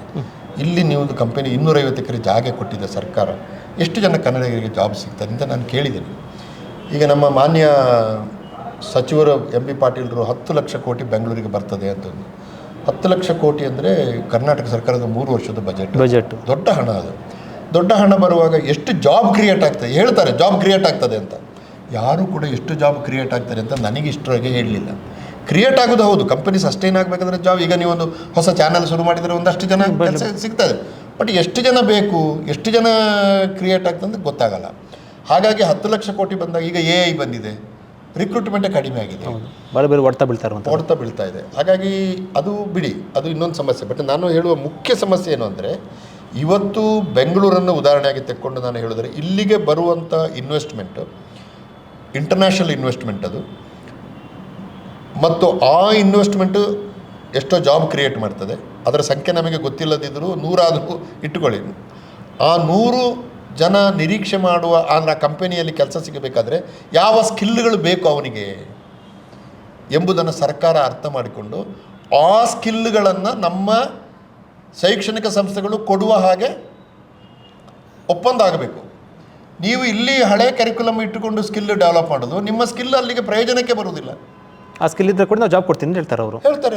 ನಾನು ವೆಂಕಟಾಪುರದಲ್ಲಿ ಹೋದಾಗ ಅವರು ಅದೇ ಹೇಳಿದರು, Belimale sir, we don't give job because you are a Kannadiga, we don't deny a job because you are a Kannadiga, we are looking for skill, you train your people, send us, we will be happy to appoint local Kannadigas ಅಂತ ಹೇಳ್ತಾರೆ. ಈಗ ಈ ಪ್ರಶ್ನೆ ಹಾಕೊಂಡು ನೀವು ವೆಂಕಟಾಪುರದಲ್ಲಿ ಸುತ್ತಿದರೆ ಸ್ಥಳೀಯರು ಪಾಪ ಇನ್ನೂ 7ನೇ ಕ್ಲಾಸ್ ಪಾಸ್ ಆಗೋದವರ ಸಂಖ್ಯೆ ಜಾಸ್ತಿ ಇದೆ. ಸೊ ಕೊನೆಗೆ ಟಾಯ್ಲೆಟ್ ಕ್ಲೀನ್ ಮಾಡೋದು ಕ್ಲಾಸ್ 4, ಮತ್ತು ಕ್ಲಾಸ್ 4ಅಲ್ಲಿ ಕೂಡ ಅದನ್ನು ಹೊರಗುತ್ತಿಗೆ ಮಾಡಿದ್ದಾರೆ. ಈಗ ವಿಧಾನಸೌಧದಲ್ಲಿ ಕೂಡ ಹೊರಗುತ್ತಿಗೆ ಆಗಿದೆ. ಹೊರಗುತ್ತಿಗೆ ತೆಕ್ಕೊಳ್ಳೋರು ಯಾರು ನೋಡಿ, 90% ಹೊರಗುತ್ತಿಗೆ ನಡೆಸುವವರು ತೆಲುಗರು ಅಥವಾ ತಮಿಳರು. ಅವರು ಏನು ಮಾಡ್ತಾರೆ, ಅಲ್ಲಿಂದ ತಗೊಂಡು ಬರ್ತಾರೆ ಜನರನ್ನ, 8,000ಕ್ಕೆ ತಗೊಂಡು ಬರ್ತಾರೆ. ಲೋಕಲ್ಸ್ 15,000 ಕೇಳ್ತಾರೆ. ಆಮೇಲೆ ಲೋಕಲ್ ಸಂಘಟಿತರಾಗ್ತಾರೆ, ರಾಜ್ಯೋತ್ಸವ ಮಾಡ್ಬೇಕು ಸರ್ ಅಂತ ಗಲಾಟೆ ಮಾಡ್ತಾರೆ. ಅದೆಲ್ಲ ಕಂಪನಿಗಳಿಗೆ ಬೇಡ. ಮಲ್ಟಿನ್ಯಾಷನಲ್ ಕಂಪನಿಗಳೇ, ಆಸ್ಟ್ರೇಲಿಯಾದಿಂದ ಕಂಪನಿಗೆ ಬೆಂಗಳೂರಲ್ಲಿ ರಾಜ್ಯೋತ್ಸವ ಮಾಡಬೇಕೆಂಬ ಪ್ರಜ್ಞೆ ಇದ್ದರೆ ನಮಗೆ ಈ ಸಮಸ್ಯೆ ಇರಲಿಲ್ಲ, ನಾವಿಷ್ಟು ಕನ್ನಡ ಭಾಷೆ ಬಗ್ಗೆ ಚರ್ಚೆನೇ ಮಾಡಬೇಕಾಗಿರಲಿಲ್ಲ. ಆದರೆ ಅದು ಇರೋದಿಲ್ಲ, ಅವರು ಮಾಡೋದಿಲ್ಲ. ಸೊ ಇನ್ವೆಸ್ಟ್ಮೆಂಟ್ ಬರ್ತಾ ಇರೋದು ಮತ್ತು ನಿರೀಕ್ಷೆ ಮಾಡುವ ಸ್ಕಿಲ್ಗಳು ಮತ್ತು ಸರ್ಕಾರ ತನ್ನ ಶಿಕ್ಷಣ ಸಂಸ್ಥೆಗಳ ಮೂಲಕ ನಿರೀಕ್ಷೆ ಮಾಡುವ ಸ್ಕಿಲ್ಗಳು ಮ್ಯಾಚ್ ಆಗದೇ ಇರೋದರಿಂದ ಕನ್ನಡಿಗರಿಗೆ ದೊಡ್ಡ ಸಂಖ್ಯೆಯಲ್ಲಿ ಕೆಲಸ ಸಿಗ್ತಾ ಇಲ್ಲ. ಕೆಲವರಿಗೆ ಸ್ಕಿಲ್ ಇದೆ, ಎಲ್ಲ ಫಾರಿನಿಗೆ ಹೋಗಿದ್ದಾರೆ, ಅವ್ರ ಸ್ಥಳೀಯ. ಈಗ ನನ್ನ ಮಗನೇ, ಅವ್ರ ಹತ್ರ ಒಂದು ಸ್ಕಿಲ್ ಇದೆ, ಅವ್ರು ಲಂಡನ್ಲಿದ್ದಾರೆ. ನಾನು ಹೇಳಿದೆ, ಒಬ್ಬನೇ ಮಗ ಮಾರೆ, ನೀನು ಬಾ ಬೆಂಗಳೂರಿಗೆ ಬಾ, ನಿನ್ನ ಸ್ಕಿಲ್ಲಿಗೆ ಇಲ್ಲಿ ಒಳ್ಳೆ ಕೆಲಸ ಸಿಗುತ್ತೆ. ನಾನು ಬರಲ್ಲಪ್ಪ, ಇಲ್ಲಿ ಚೆನ್ನಾಗಿದೆ ಅಂತಾನೆ. ಕನ್ನಡಿಗ ಅವನು, ಕನ್ನಡವೇ ಮಾತಾಡ್ತೀವಿ. ಹೆಂಗೆ ಹೋದ ಅವನು ಇಲ್ಲಿರ್ಬೇಕಿತ್ತಲ್ವ, ಆ ಸ್ಕಿಲ್ಲಿಗೆ ಅವನಿಗೆ ಇಲ್ಲಿ ಜಾಬ್ ಕೂಡ ಇದೆ. ಹಂಗೆ ಅದು ನೀವು ಜನ್ಜಿ ಅಂತೆಲ್ಲ ಹೇಳ್ತೀವಲ್ಲ, ಅದು ಹಂಗೆ ಅದು ಏನು ಮಾಡೋಕ್ಕಾಗಲ್ಲ. ಹಾಗಾಗಿ ಸರ್ಕಾರ ಈ ವಿಷಯದ ನೋಡಿ, ನಮಗೆ ಒಂದು ಸರಿಯಾದ ಉದ್ಯೋಗ ಮಾಹಿತಿ ಕೊಡುವಂಥ ವೆಬ್ ಪೋರ್ಟಲ್ ಇಲ್ಲ. ನಿಮಗೆ ಗೊತ್ತಿರ್ಬೋದು, ನಾನು ಉದ್ಯೋಗ ಮಾಹಿತಿ ಅಂತ ನಮಗೆಲ್ಲ ಒಂದು ಪತ್ರಿಕೆ ಬರ್ತಾಯಿತ್ತು ಹಿಂದೆ, ಎಂಪ್ಲಾಯ್ಮೆಂಟ್ ಎಕ್ಸ್ಚೇಂಜ್, ಅಲ್ಲಿಂದ ಒಂದು ಪೇಪರ್ ಬರ್ತಾಯಿತ್ತು. ನಾವು ಅಲ್ಲಿ ಹೋಗಿ ರಿಜಿಸ್ಟರ್ ಮಾಡಿದ್ರೆ ನಮಗೊಂದು ಕಾರ್ಡ್ ಬರ್ತಾಯಿತ್ತು, ಇಂಥ ಕಡೆ ಇಂಥ ಒಂದು ಉದ್ಯೋಗ ಇದೆ ಹೋಗಿ ಅಂತ. ನಮಗೆ ಕೆಲಸ ಸಿಕ್ಕಿದಷ್ಟೇ ಖುಷಿ, ಬಟ್ ಒಂದು ಕಡೆ ಜಾಬ್ ಇದೆ ಅಂತ ಗೊತ್ತಾಗ್ತಿತ್ತು ನೋಡಿ. ಈಗ ಇಷ್ಟು ಬೆಂಗಳೂರಿನಲ್ಲಿ ಯಾವ ಕಂಪನಿಯಲ್ಲಿ ಎಷ್ಟು ಜಾಬ್ ಕ್ರಿಯೇಟ್ ಆಗ್ತಾರೆ ಅಂತ ಹೇಳಿ ನೋಡೋ ನೀವು, ಮಾಧ್ಯಮದವರು ಹೇಳಿ, ಗೊತ್ತೇ ಆಗಲ್ಲ ನಿಮಗೆ. ಯಾಕಂದರೆ ಗ್ಲೋಬಲ್ ಟೆಂಡರ್, ಇವರ ಟೆಂಡರ್ ಪ್ರಕಟ ಆಗೋದು ಲಂಡನ್ನಲ್ಲಿ, ಇನ್ನೊಂದು ಟೆಂಡರ್ ಪ್ರಕಟ ಆಗೋದು ಕಲ್ಕತ್ತಾದಲ್ಲಿ. ನಮ್ಮ ಹುಡುಗರಿಗೆ ಗೊತ್ತೇ ಆಗೋದಿಲ್ಲ. ಕನ್ನಡದಲ್ಲಿ ಬಂದರೆ ಮಾತ್ರ ಗೊತ್ತಾಗ್ತಾರೆ, ಕನ್ನಡದಲ್ಲಿ ಅವ್ರು ಕೊಡೋದೇ ಇಲ್ಲ. ಸರ್ಕಾರಿ ನಿಟ್ಟಿನಲ್ಲಿ ಏನು ಮಾಡಬೇಕು? ಕನ್ನಡ ಎರಡು ಥರ ಮಾಡಬೇಕು. ಒಂದು ಭಾಳ ಸ್ಪಷ್ಟವಾಗಿ ಹೇಳ್ತೀನಿ ನಾನು, ಯಾವ ಸ್ಕಿಲ್ ಡೆವಲಪ್ ಆಗ್ತಾ ಇದೆ ಅಂತ ಮೊದಲೇ ಒಪ್ಪಂದ ಬರ್ತಾರಲ್ಲ, ದುಡ್ಡು ಬಂದು ಒಪ್ಪಂದ ಮಾಡುವಾಗ ನಿಮ್ಮ ಜಾಬ್ ರಿಕ್ವೈರ್ಮೆಂಟ್ ಏನು ಅಂತ ಹೇಳಬೇಕು. ಆ ಜಾಬ್ ರಿಕ್ವೈರ್ಮೆಂಟಲ್ಲಿ ಕನ್ನಡಿಗರಿಗೆ ಎಷ್ಟು ಕೊಡ್ತೀರಿ ನೀವು? 50% ಕೊಡ್ತೀರಾ? 40? ಈಗ ಒಂದು 500 ಜಾಬ್ ಕ್ರಿಯೇಟ್ ಆದರೆ ಅಥವಾ 1000 ಜಾಬ್ ಕ್ರಿಯೇಟ್ ಆದರೆ ನೀವು ಕನ್ನಡಿಗರಿಗೆ ಎಷ್ಟು ಕೊಡ್ತೀರಿ? 400 ಕೊಡ್ತೀರಾ? ಎಸ್, ಒಪ್ಪಂದ ಮಾಡ್ಕೊಳ್ಳಿ. ನೀವು 800 ಜನ ಕರ್ನಾಟಕದಿಂದ ಕರಿಬೇಕು ಸರ್ಕಾರ. ಒಂದು ಇಂಜಿನಿಯರಿಂಗ್ ಕಾಲೇಜಿಗೆ ಅಟ್ಯಾಚ್ ಮಾಡಿ 800 ಜನ, 400 ಪೋಸ್ಟು, 800 ಪೋಸ್ಟನ್ನು ನೀವು 800 ಜನ ಕರೆದು ಯಾವ ಕಂಪನಿ ಕೆಲಸ ಜನ್ರೇಟ್ ಮಾಡ್ತದಲ್ಲ ಆ ಕಂಪನಿಯವರಿಂದಲೇ ಟ್ರೈನಿಂಗ್ ಕೊಡಿಸಿ ಅವರಿಗೆ. ಇವೆಲ್ಲ ಆಗದ್ದೇನಲ್ಲ, ಡೂಯೇಬಲ್ ಅಂತ ಹೇಳೋದು ನಾನು. ಕೊಡಿಸಿದ ಮೇಲೆ ಇವಾಗ ಕನ್ನಡಿಗ ಎಂಬ ಕಾರಣಕ್ಕೆ ಅವ ಜಾಬ್ ಕೊಡಲ್ಲ, ನೀವು ಕಾಂಪಿಟ್ ಮಾಡಿ ತಗೊಳ್ಳಿ. ಆದರೆ ಕಾಂಪಿಟ್ ಮಾಡಲಿಕ್ಕೆ ಬೇಕಾದಂಥ ಸ್ಕಿಲ್ಲನ್ನು ಆ ಕಂಪನಿ ಹೇಳಿಕೊಟ್ಟಿದೆ, ಕಲಿಯದಿದ್ದರೆ ಏನು ಮಾಡೋಕ್ಕಾಗಲ್ಲ. ನಾ ಕನ್ನಡಿಗ ಅಂತ ಸರ್ಟಿಫಿಕೇಟ್ ಹಿಡ್ಕೊಂಡ್ರೆ ಯಾರು ಸರ್ ಕೆಲಸ ಕೊಡ್ತಾರೆ? ನಿಜ, ಕೊಡಲ್ಲ. ನೀವು ಕಾಂಪಿಟ್ ಮಾಡಲೇಬೇಕು. ಮೊನ್ನೆ ನನ್ನ ಹತ್ರ ಒಬ್ಬ ಬಂದಿದ್ದು, ಸರ್ ನನಗೆ 30 ಮಾರ್ಕಿನ ಕಂಪ್ಯೂಟರ್ ಕ್ವಶನ್ ಕೇಳಿದರು. ನಾನು ಯಾಕೆ ಸರ್ ಕನ್ನಡದ ಕಂಪ್ಯೂಟರ್ ಕಲಿಬೇಕು? ನಾನು ಹೇಳಿದೆ, ನೀನು ಔಟ್ಡೇಟೆಡ್ ಅಂತ ಮೊದಲು ಒಪ್ಪಿಕೊ ನೀನು. ಈಗ ಬೇಸಿಕ್ ಕಂಪ್ಯೂಟರ್ ಸ್ಕಿಲ್ಲೇ ಅಲ್ಲ ಅದು ಪ್ರತಿಯೊಬ್ಬರು ಕಲಿಬೇಕಾದ್ದು. ನಾನು ಕಂಪ್ಯೂಟರ್ ಎದುರು ಕೂತಿದ್ದೆ, ನನಗೆ 71 ವರ್ಷ, ನನ್ನ ಕಂಪ್ಯೂಟರ್ ಕೆಲಸ ನಾನೇ ಮಾಡ್ತೀನಿ, ಎಕ್ಸೆಲ್ ವರ್ಕ್ ಮಾಡ್ತೀನಿ. ಹೆಂಗೆ ಮಾಡ್ತೀನಿ ನಾನು? ನಿಮಗೆ ಈ 20 ವರ್ಷದ ಹುಡುಗನ ಈಗಿನ ಕಾಂಪಿಟೇಷನ್ ಎಲ್ಲ ಆ ರೀತಿ ಇರಬೇಕು. ಇದೆ ಸರ್. ಈಗ ನಿಮ್ಮ ಅಧಿಕಾರಾವಧಿ ಅಧ್ಯಕ್ಷರ ಅಧಿಕಾರಾವಧಿ ನವೆಂಬರ್ಗೆ ಮುಗಿಯುವಂಥದ್ದು, ಮಾರ್ಚ್ಗೆ ಅಂದರೆ ಹತ್ತತ್ರ ಇನ್ನೊಂದು 1 ವರ್ಷ ಇರುವಂಥದ್ದು. ಸೊ ನೀವು ಒಂದು ಗಂಟೆ ಕೆಲಸ ಎಲ್ಲ ಕೂಡ ಆಗಿದೆ, ಅಥವಾ ಏನಾದರೂ ಕೂಡ ಇನ್ನು ಮಾಡಬೇಕು, ಏನಾದರೂ ಹೊಸ ಯೋಜನೆಗಳಂತ ಏನಾದರೂ ಕೂಡ ಪ್ಲಾನ್ ಈ ವರ್ಷದ ಹೊಸ ಯೋಜನೆ ತಗೊಳ್ಳಲ್ಲ. ಈಗ 41 ಪುಸ್ತಕ ಸಮನ್ವಯ ಸಂಸ್ಕೃತಿ ಮೇಲೆ ರೆಡಿಯಾಗಿದೆ. ಅದನ್ನು 100 ನಮ್ಮ ಟಾರ್ಗೆಟ್. ಹಾಗಾಗಿ ಅದರ ಉಳಿದ ಕೆಲಸಗಳು ನನಗೆ ಸೆಪ್ಟೆಂಬರ್ ಅಕ್ಟೋಬರ್ದವರೆಗೆ ಆಗುತ್ತೆ. ಅದು ಬಂದರೆ ಅದು ಮತ್ತು ಪ್ರೂಫ್ ಎಲ್ಲ ಹಾಕಿ ಪ್ರಿಂಟ್ ಆಗುವಾಗ ಜನವರಿ ಆಗ್ತದೆ. ಅದು ಒಂದು ಕೆಲಸ ನಡೀತದೆ. ಆಮೇಲೆ LGBTQ ಅಂತ ನೀವು ನಮ್ಮ ಅಕ್ಕೈ ಪದ್ಮಶಾಲಿಯವರ ನೇತೃತ್ವದಲ್ಲಿ ಈಗ LGBTQದು ಲೆಸ್ಬಿಯನ್, ಬಯೋಸೆಕ್ಸುವಲ್, ಇವರದ್ದು ಪದಕೋಶ ಕನ್ನಡದಲ್ಲಿ ಇಷ್ಟವರೆಗೆ ಬರಲಿಲ್ಲ. ಅವರ ಹತ್ರ ಒಂದು 300ರಷ್ಟು ಪದ ಇದೆ, ಕಮ್ಯುನಿಕೇಷನ್ ಪದ ಇದೆ. LGBTQ ಈಗ ಅದನ್ನು ಎಕ್ಸ್ಟೆಂಡ್ ಮಾಡಿ LGBTQA+ ಅಂತ ಮಾಡಿದ್ದಾರೆ. ಅದರ ಒಂದು ಪದಕೋಶ ತರಲಿಕ್ಕೆ ಒಂದು ಸಭೆ ಆಗಿದೆ. ಅದರಲ್ಲಿ ಸುಮಾರು 32 ಗುಂಪುಗಳಿದೆ. ಅವರ ಒಳಗೆ LGBTQ ಗುಂಪುಗಳು 32 ಗುಂಪುಗಳಿದೆ. ಆ 32 ಗುಂಪುಗಳಲ್ಲಿ ಒಬ್ಬೊಬ್ಬರಲ್ಲಿ ಒಂದು ಸುಮಾರು 30 ಪದಗಳಿದೆ. ಕೆಲವು ರಿಪೀಟ್ ಆಗ್ಬೋದು ಆಚೆ ಈಚೆ. ಅಂದರೆ ಒಂದು 900 ಪದಗಳು ಸಿಕ್ಕಿದರೆ ಸ್ವತಂತ್ರವಾದ ಒಂದು 300 ಪದಗಳು ಬರ್ತವೆ. ಆ 300 ಪದಗಳ ಒಂದು ಪದಕೋಶ ತರ್ತಾ ಇದ್ದೇನೆ. ಸಭೆಯೆಲ್ಲ ಆಗಿದೆ. ಅದಕ್ಕೆ ಈ ವರ್ಷದ ಬಜೆಟಲ್ಲಿ ಸ್ವಲ್ಪ ಹಣ ಕೂಡ ತೆರೆದಿಟ್ಟಿದ್ದೇನೆ. ಇದು ನನಗೆ ಸುಮಾರು ಈ ಕೆಲಸ ಡಿಸೆಂಬರ್ವರೆಗೆ ಆಗುತ್ತದೆ. ಯಾಕಂದರೆ ಸುಲಭ ಅಲ್ಲ. ನೀವು LGBTQ ಜನಗಳ ಮಧ್ಯೆ ಹೋಗಿ ಪದ ಕಲೆಕ್ಟ್ ಮಾಡೋದು ಸುಲಭ ಅಲ್ಲ. ಒಂದು ಸರ್ ಕೊಡಲ್ಲ, ಇನ್ನು ಏನೇನೋ ಇದೆ. ಬಟ್ ಅಕ್ಕೈ, ನಮ್ಮ ಚಂದ ಪುಸ್ತಕದ ಗೆಳೆಯರು, ರೂಮಿ, ಹರೀಶು, ಜಾದಾ ಪಿರ್ ಜೈಮನ್ ಅವರೆಲ್ಲ ಬಂದು ಒಂದು ಸಭೆ ಮಾಡುವ ಅಂತ ಹೇಳಿದ್ದಾರೆ. ತಮಿಳಲ್ಲಿದೆ, ಇಂಗ್ಲೀಷಲ್ಲಿದೆ, ಕನ್ನಡದಲ್ಲಿಲ್ಲ. ಬಟ್ ನಾವು ಸ್ವಲ್ಪ ಇಂಟರ್ನ್ಯಾಷನಲ್ ಇರುವ ಪದಗಳು, ಈಗ LGBTQ ಇಂಟರ್ನ್ಯಾಷನಲ್, ಆದರೆ ಅದಕ್ಕೆ ಸ್ಥಳೀಯರದ್ದು ಕೂಡ ಸೇರಿಸಿ. ಈಗ ನೀವು ಹುಲಿಗಮ್ಮನ ಜಾತ್ರೆಗೆ ಹೋದರೆ ಅಲ್ಲಿ ದೇವರಿಗೆ ಬಿಡುವುದು ಅಂತ ಒಂದು ಪದ ಬರ್ತದೆ. ಅಂಥ ಪದಗಳು, ಖೋಜ ಅಂತ ಒಂದು ಪದ ಇದೆ ನಮ್ಮಲ್ಲಿ. ಏನೇನೋ ಪದಗಳಿದೆ. ಎಲ್ಲಮ್ಮನ ಜಾತ್ರೆಗೆ ಹೋದರೆ, ಸವದತ್ತಿಗೆ ಹೋದರೆ ನಿಮಗೊಂದು 10-20 ಒಳ್ಳೆ ಪದಗಳು ಸಿಗ್ತವೆ. ಅವು ನಮ್ಮ ಚರ್ಚೆಯಲ್ಲಿ ಬರಲಿಲ್ಲ, ಮೀಡಿಯಾಕ್ಕೆ ಬರಲಿಲ್ಲ, ಪಠ್ಯಪುಸ್ತಕಗಳಿಗೆ ಬರಲಿಲ್ಲ. ನಮ್ಮ ನಡುವೆ ಇದ್ದು ನಮಗೆ ಗೊತ್ತಿಲ್ಲದಿರುವ ಪದಗಳು, ಅದು ಒಂದು ಪದಕೋಶ ತರ್ತಾ ಇದ್ದೇನೆ. ನಮ್ಮಲ್ಲಿದ್ದು ಗೊತ್ತಿಲ್ಲದಿರುವ ಒಂದು ಪದಗಳನ್ನು ಆಡೋ ಭಾಷೆ ಅಥವಾ ಪದಗಳಿಗೆ ಗೊತ್ತಿರುವ ಅದೊಂದು ಪದಕೋಶ, ಮತ್ತು LGBTQ ಇನ್ನೊಂದು ಪದಕೋಶ, 2. ಓಕೆ, ಅದು 2 ಮಾಡ್ತೀನಿ. ಆಮೇಲೆ ಶತಮಾನ ಕಂಡ ಶಾಲೆಗಳದ್ದು ಮುಗಿಸಿದ್ದೇನೆ. ಇನ್ನೊಂದು 10ನೇ ಕ್ಲಾಸಲ್ಲಿ ಮೊನ್ನೆ 1,62,000 ಮಕ್ಕಳು ಫೇಲ್ ಆದರು 2000. ಯಾಕೆ ಕನ್ನಡದಲ್ಲಿ ಫೇಲ್ ಆಗ್ತಾರೆ ಅಂತ ಒಂದು ಸ್ಟಡಿ ಮಾಡ್ತಾ ಇದ್ದಾರೆ. ಕನ್ನಡದಲ್ಲಿ ಎಷ್ಟು ಜನ ಫೇಲ್ ಆಗಿದ್ದಾರೆ? 1,62,000 ಮಕ್ಕಳು. 7.5 ಲಕ್ಷ ಜನ ಮಕ್ಕಳು ಪರೀಕ್ಷೆ ಕೂತದ್ದು. 1,62,000 ಮಕ್ಕಳು ಫೇಲ್ ಆಗಿದೆ ಅಂದರೆ ಅರೌಂಡ್ 22% ಮಕ್ಕಳು ಕನ್ನಡದಲ್ಲಿ. ಅದೊಂದು ರೀತಿಯಲ್ಲಿ ಒಂದು ಅಲಾರಮಿಂಗ್ ಅನ್ಬೋದು, ಎಚ್ಚರಿಕೆ ಅಂತ ಅನ್ಬೋದಲ್ಲ? ಖಂಡಿತ. ನಾವು ಇವಾಗ ಎಚ್ಚರಿಕೆ, ನಮ್ಮನ್ನು ಆ ಅಂಕಿಅಂಶಗಳು ಎಚ್ಚರಗೊಳಿಸದೇ ಹೋದರೆ ಭಾಷೆ ಉಳಿಯಲ್ಲ. ನೋಡಿ, ಉಡುಪಿ, ಉತ್ತರ ಕನ್ನಡ, ದಕ್ಷಿಣ ಕನ್ನಡ, ಇಲ್ಲಿ ಸುಮಾರು 92% ಮಕ್ಕಳ ಮಾತೃಭಾಷೆ ಕನ್ನಡ ಅಲ್ಲ. ಆದರೆ ಪರೀಕ್ಷೆಯಲ್ಲಿ ಅವರು 92%ಕ್ಕಿಂತ ಹೆಚ್ಚು ಜನ ಪಾಸ್ ಆಗ್ತಾರೆ ಕನ್ನಡದಲ್ಲಿ. ಮಂಡ್ಯ, ಮೈಸೂರಿನಲ್ಲಿ ಮನೆ ಮಾತು ಕನ್ನಡವೇ, ಆದರೆ ಪರೀಕ್ಷೆಯಲ್ಲಿ 68% ಮಾತ್ರ ಪಾಸ್ ಕಾಣ್ತದೆ. BMC, ಕುವೆಂಪು ಎಲ್ಲ ಇದ್ದಂಥ ಮೈಸೂರಿನಲ್ಲಿ ನೀವು ಕನ್ನಡ ರಿಸಲ್ಟ್ ನೋಡಿದರೆ 5ನೇ ಸ್ಥಾನಕ್ಕೆ ಇಳ್ತಿದೆ ಕರ್ನಾಟಕದಲ್ಲಿ ಅದು. ಸೊ ಕನ್ನಡ ಕುಸಿತಾ ಇದೆ, ತೀವ್ರವಾಗಿ ಕುಸಿತಾ ಇದೆ. ಇದಕ್ಕೆ ಕಾರಣ ಏನು? ಪಠ್ಯಪುಸ್ತಕಗಳ ಸಮಸ್ಯೆಯೋ, ಪಾಠಕ್ರಮದ ಸಮಸ್ಯೆಯೋ, ಭಾಷೆಯನ್ನು ಹೇಳಿಕೊಡೋದಕ್ಕೆ ಬೇಕಾದಂಥ ಇನ್ಫ್ರಾಸ್ಟ್ರಕ್ಚರ್ ಸರಿ ಇಲ್ವೋ, ಅಥವಾ ನಾವು ಭಾಷೆಯನ್ನು ಗಂಭೀರವಾಗಿ ಸ್ವೀಕರಿಸಿಲ್ವೋ, ಇದರ ಬಗ್ಗೆ ಮಕ್ಕಳ ಗ್ರಹಿಕೆಯಲ್ಲಿ ಏನಾದರೂ ಕೂಡ ಗ್ರಹಿಕೆಯಲ್ಲಿ ವ್ಯತ್ಯಾಸ ಇದೆಯೋ, ಅಥವಾ ಗ್ರಹಿಕೆ ಮಾಡುವಲ್ಲಿ ಇವರು ಟೀಚರ್ಸ್ದು ಕೂಡ ಪಾತ್ರ ಇದೆಯೋ, ಅವೆಲ್ಲವೂ ಕೂಡ ಬರುತ್ತಲ್ವ ಸರ್? ತುಂಬ ಟೀಚರ್ಸ್ಗಳದ್ದು ತುಂಬ ಇದೆ. ಸೊ ಇದನ್ನು ಇಟ್ಟುಕೊಂಡು ಮಾಡ್ತಾ ಇದ್ದಾನೆ ಸರಿ. ನೀವು ಇದು ಹೇಳಿದ ತಕ್ಷಣ ಅಂದರೆ ಹಿಂದಿಯಲ್ಲಿ ಅಥವಾ ತೃತೀಯ ಭಾಷೆ ಅಥವಾ ಹಿಂದಿಯಲ್ಲಿ ಮಕ್ಕಳು ಫೇಲ್ ಆಗ್ತಾರೆ ಅನ್ನೋದು ಜೊತೆಗೆ ಕನ್ನಡದಲ್ಲೂ ಕೂಡ ಸುಮಾರು 1 ಲಕ್ಷ ಚಿಲ್ಲರೆ ಫೈಲ್ ಆಗೋದು ಕೂಡ ಅದು ಗಂಭೀರ ವಿಚಾರ ಸರ್. ಅದು ವಿಚಾರ, ನಾವು ಇದನ್ನು ಸುಧಾರಿಸಲೇಬೇಕು. ನೀವು ಇದನ್ನು ಬಿಟ್ಟು ಇದನ್ನು ಸುಮ್ಮನೆ ಕೂತ್ರೆ ಆಗಲ್ಲ. ಅದು ಇದು ಒಂದು ಹಂತ ಹೌದು. ಬಟ್ ಈಗ 5 ಭಾಷೆ ಅಂದರೆ 3 ಭಾಷೆ ಕಲಿಯುವುದರಲ್ಲಿ ಅವರು 2 ಭಾಷೆ ಕಲಿಬೇಕಾದ್ದರಿಂದ ಸ್ವಲ್ಪ ಕನ್ನಡಕ್ಕೆ ಹೆಚ್ಚು ಅವರು ಇದಕ್ಕೆ ಏನು ಮಾಡ್ಬೇಕಂತಿದ್ರು ಸರ್ ನೀವು? ಒಂದು, ಪಠ್ಯಕ್ರಮದ ಸರಳೀಕರಣ. ಎರಡನೇದು, ಈಗ 1ನೇ ಕ್ಲಾಸಿಂದ 7ನೇ ಕ್ಲಾಸಿನ ಪಠ್ಯಪುಸ್ತಕ ಮಾಡೋರು ಬೇರೆ, 8, 9, 10ಕ್ಕೆ ಪಠ್ಯಪುಸ್ತಕ ಮಾಡೋರು ಬೇರೆ, PUCಗೆ ಮಾಡೋರು ಬೇರೆ. ಇವರು ಒಟ್ಟಿಗೆ ಕೂತು ಪಠ್ಯಪುಸ್ತಕ ಮಾಡಬೇಕು. 7ನೇ ಕ್ಲಾಸಿನವ ಎಲ್ಲಿ ನಿಲ್ಲಿಸಿದ್ದಾನೆ ಅಲ್ಲಿಂದ 8ನೇ ಕ್ಲಾಸಿನವ ಶುರು ಮಾಡಬೇಕು. ಕಂಟಿನ್ಯೂಟಿ ಇಲ್ಲ. ಈಗ ಕಮಿಟಿಗಳೇ ಬೇರೆ. 7ನೇ ಕ್ಲಾಸಿನ ಪಠ್ಯಪುಸ್ತಕದಲ್ಲಿ ಏನಿದೆ ಅಂತ ಇವನಿಗೆ ಬಹುಮಟ್ಟಿಗೆ ಗೊತ್ತಿರಲ್ಲ. ಆದ್ದರಿಂದ 10ನೇ ಕ್ಲಾಸಿನ ಮಗುವಿಗೆ ಇವತ್ತು ಯಾದಗಿರಿ ಜಿಲ್ಲೆಯಲ್ಲಿ ನೋಡಿದೆ ನಾನು, ಶೈಲಜಾ ಅಂತ ಹೆಸರು ಬರೆಯೋಕ್ಕೆ ಬರಲ್ಲ, ಅವಳಿಗೆ ಬರಲ್ಲ. 10ನೇ ಕ್ಲಾಸಿನ ಮಗುವಿಗೆ ಬರಲ್ಲ. ಕನ್ನಡದ ಮಗುವಿಗೆ ನೀವು PUCಯಲ್ಲಿ ಕವಿರಾಜ ಮಾರ್ಗ ಹೇಳಿಕೊಡೋದು, ಏನಾರು ಅರ್ಥಾತ್ ಸಂಬಂಧ ಇದೆಯಾ? ಏನೋ ಮಾಡಬೇಕು ಇದಕ್ಕೆ. ಅವಳು ಕವಿರಾಜ ಮಾರ್ಗವನ್ನು ನೀವು ಮುಂದಿನ ವರ್ಷ ಓದಲಿಕ್ಕೆ ಅರ್ಥ ಮಾಡುವಷ್ಟು ಇವಳನ್ನು ಬೆಳೆಸಬೇಕು. ಇಲ್ಲ ನೀವು ಒಂದು ಹೆಜ್ಜೆ ಕೆಳಗೆ ಇಳಿದು ಇವಳನ್ನ ಮೇಲೆ ಏನೋ ಮಾಡಬೇಕಲ್ವಾ? ನೀವು ಇದು ಹಿಂಗಾಗಿದೆ. ನಾನು ಈ ವಿಷಯದಲ್ಲಿ ಮಾನ್ಯ ಶಿಕ್ಷಣ ಸಚಿವರ ವಾದವನ್ನು ಅಷ್ಟು ಒಪ್ಪಲ್ಲ. ಯಾಕಂದರೆ ಅವರು ಪಾಸ್ ಪರ್ಸೆಂಟೇಜ್ ಜಾಸ್ತಿ ಆಗಬೇಕಂದ್ರೆ 33 ಮಾಡಿದರು. 30 ಮಾಡಿದರೆ ಪಾಸ್ ಪರ್ಸೆಂಟೇಜ್ ಜಾಸ್ತಿ ಆಗ್ತದೆ, ಸರ್ಕಾರಕ್ಕೆ ಮನ್ನಣೆ ಸಿಗ್ತದೆ ಇಲ್ಲ. ಬಟ್ ಗುಣಾತ್ಮಕ ಶಿಕ್ಷಣ ಏನಾಯಿತು? ಕ್ವಾಲಿಟಿ ಏನಾಯ್ತು? ಕನ್ನಡ ಕಲಿಕೆ ಏನಾಯಿತು?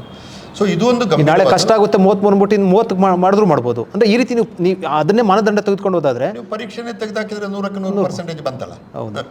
ಅದು ಸರಿಯಾದ ಕ್ರಮ ಅಲ್ಲ. ಅದೊಂದು ಗಂಭೀರವಾದ ಪ್ರಯತ್ನ ಮಾಡ್ತಾ ಇದ್ದಾನೆ. ಆಮೇಲೆ ಈ ಊರಿನ ಹೆಸರುಗಳು ಸುಮಾರು 1,10,000 ಹೆಸರಿದೆ. ಊರು ವಿಲೇಜ್ಗಳಲ್ಲ. ಗ್ರಾಮ ಸೂಚಿ ನಮ್ಮಲ್ಲಿದೆ, ಊರು ಸೂಚಿ ಇಲ್ಲ. ಈಗ ನನ್ನ ಊರೇ ಬಿಳಿಮಲೆ ಅಂತ, ನನ್ನ ಗ್ರಾಮ ಕೂತುಕುಂಜ ಎಂಬುದು ದಾಖಲಿದೆ, ಬಿಳಿಮಲೆ ಎಂಬುದು ಅಫಿಷಿಯಲ್ ದಾಖಲೆಯಲ್ಲಿ ಇಲ್ಲ. ಈ ಸಣ್ಣ ಊರುಗಳು 1,10,000 ಪದಗಳಿದ್ದು ಅದರಲ್ಲಿ ಇಡೀ ಕರ್ನಾಟಕದ್ದೇ. ಅದರಲ್ಲಿ ಸುಮಾರು 90% ಪದಗಳು ಕನ್ನಡ ಪದಗಳು, ಅಥವಾ ಇನ್ನು ವಿಸ್ತಾರವಾಗಿ ಹೇಳೋದಾದರೆ ದ್ರಾವಿಡ ಮೂಲದ ಪದಗಳು. ಈ ಪದಗಳು ಉಳಿಬೇಕು. ಈಗ ಏನಾಗಿದೆ ಅಂದರೆ ಆಧುನೀಕರಣದ ಹೊಡೆತಕ್ಕೆ ಸಿಕ್ಕಿ ಊರುಗಳ ಹೆಸರುಗಳನ್ನು ತೀವ್ರವಾಗಿ ಬದಲಾಯಿಸ್ತಿದ್ದಾರೆ. ಮತ್ತು ಊರಿನ ಹೆಸರುಗಳನ್ನು ಬೋರ್ಡಲ್ಲಿ ಬರೆಯುವುದು ಕೂಡ ನಿಂತೋಗಿದೆ. ಈಗ ಬರೀ ಸ್ವಸ್ತಿಕ್ ಸ್ಟೋರ್ ಅಂತ ಹಾಕ್ತಾರೆ. ಸ್ವಸ್ತಿಕ್ ಸ್ಟೋರ್ ಜಯನಗರ, ಬೆಂಗಳೂರು ಹಾಕಲ್ಲ ಅವನು. ನೀವು ಯಾವ ಊರಿಗೆ ಹೋಗಿ ನೀವು ಗೂಗಲ್ ನೋಡಿ ಇದು ಯಾವ ಊರು ಅಂತ ನೋಡಬೇಕೀಗ. ಬೋರ್ಡ್ಗಳಿಲ್ಲ. ಆದ್ದರಿಂದ ಒಂದು ಊರಿನ ಹೆಸರುಗಳು ಬೋರ್ಡಿಗೆ ಬರಬೇಕು. ಊರಿನ ಹೆಸರುಗಳ ಬಗ್ಗೆ ಊರಿನ ಜನಕ್ಕೆ ಅಭಿಮಾನ ಇರಬೇಕು. ಆ ಊರಿನ ಹೆಸರು ಬಿಡಬಾರ್ದು. ಯಾಕಂದರೆ ಕನ್ನಡ ಪದಗಳು 1,10,000 ಪದಗಳು ನಿಘಂಟಿಗೆ ಬಂದರೆ ಅದು ಕನ್ನಡವನ್ನು ಬೆಳೆಸಲಿಕ್ಕೆ, ಸಶಕ್ತಕರಣಗೊಳಿಸಲಿಕ್ಕೆ ಇವತ್ತಲ್ಲ ನಾಳೆ ಆದರೂ ಸಹಾಯ ಮಾಡ್ತದೆ. ಹಾಗಾಗಿ ಊರಿನ ಹೆಸರು ಉಳಿಸುವ ಒಂದು ಆಂದೋಲನಕ್ಕೊಂದು ಸಣ್ಣ ವಿಡಿಯೋ ಮಾಡಿದ್ದೇನೆ ನಾನು. ಇದು ಈಗ ನಾಡ್ದು ಪುಸ್ತಕ ಬಿಡುಗಡೆ ತಕ್ಷಣ ದಾವಣಗೆರೆ ಒಂದು ದೊಡ್ಡ ಸಮಾವೇಶ ಮಾಡಿ ನಾನು ಅದಕ್ಕೆ ಸನ್ಮಾನ್ಯ ಮಂತ್ರಿಗಳಾದ ಸತೀಶ್ ಜಾರಕಿಹೊಳಿ ಅವರ ಸಹಾಯ ಕೇಳಿದ್ದೀನಿ. ಅವ್ರ ಹತ್ರ ಮಾನವ ಬಂಧುತ್ವ ವೇದಿಕೆ ಕರ್ನಾಟಕದಾದ್ಯಂತ ಜನ ಇದ್ದಾರೆ, ಸ್ವಲ್ಪ ನಮಗೆ ಸಹಾಯ ಮಾಡಿ ಸರ್, ಇದು ಕನ್ನಡದ ಕೆಲಸ ಅಂತೇಳಿ ಮಾಡೋಣ. ಇದೆಲ್ಲರೂ ಕೂಡ ವಾಲಂಟಿಯರ್ ತೆಗೆದುಕೊಳ್ಳುವಂಥ ಕಾರ್ಯಕ್ರಮ. ಇದು ಊರಿನ ಹೆಸರನ್ನು ಉಳಿಸುವಂಥ ಒಂದು ಆಂದೋಲನ.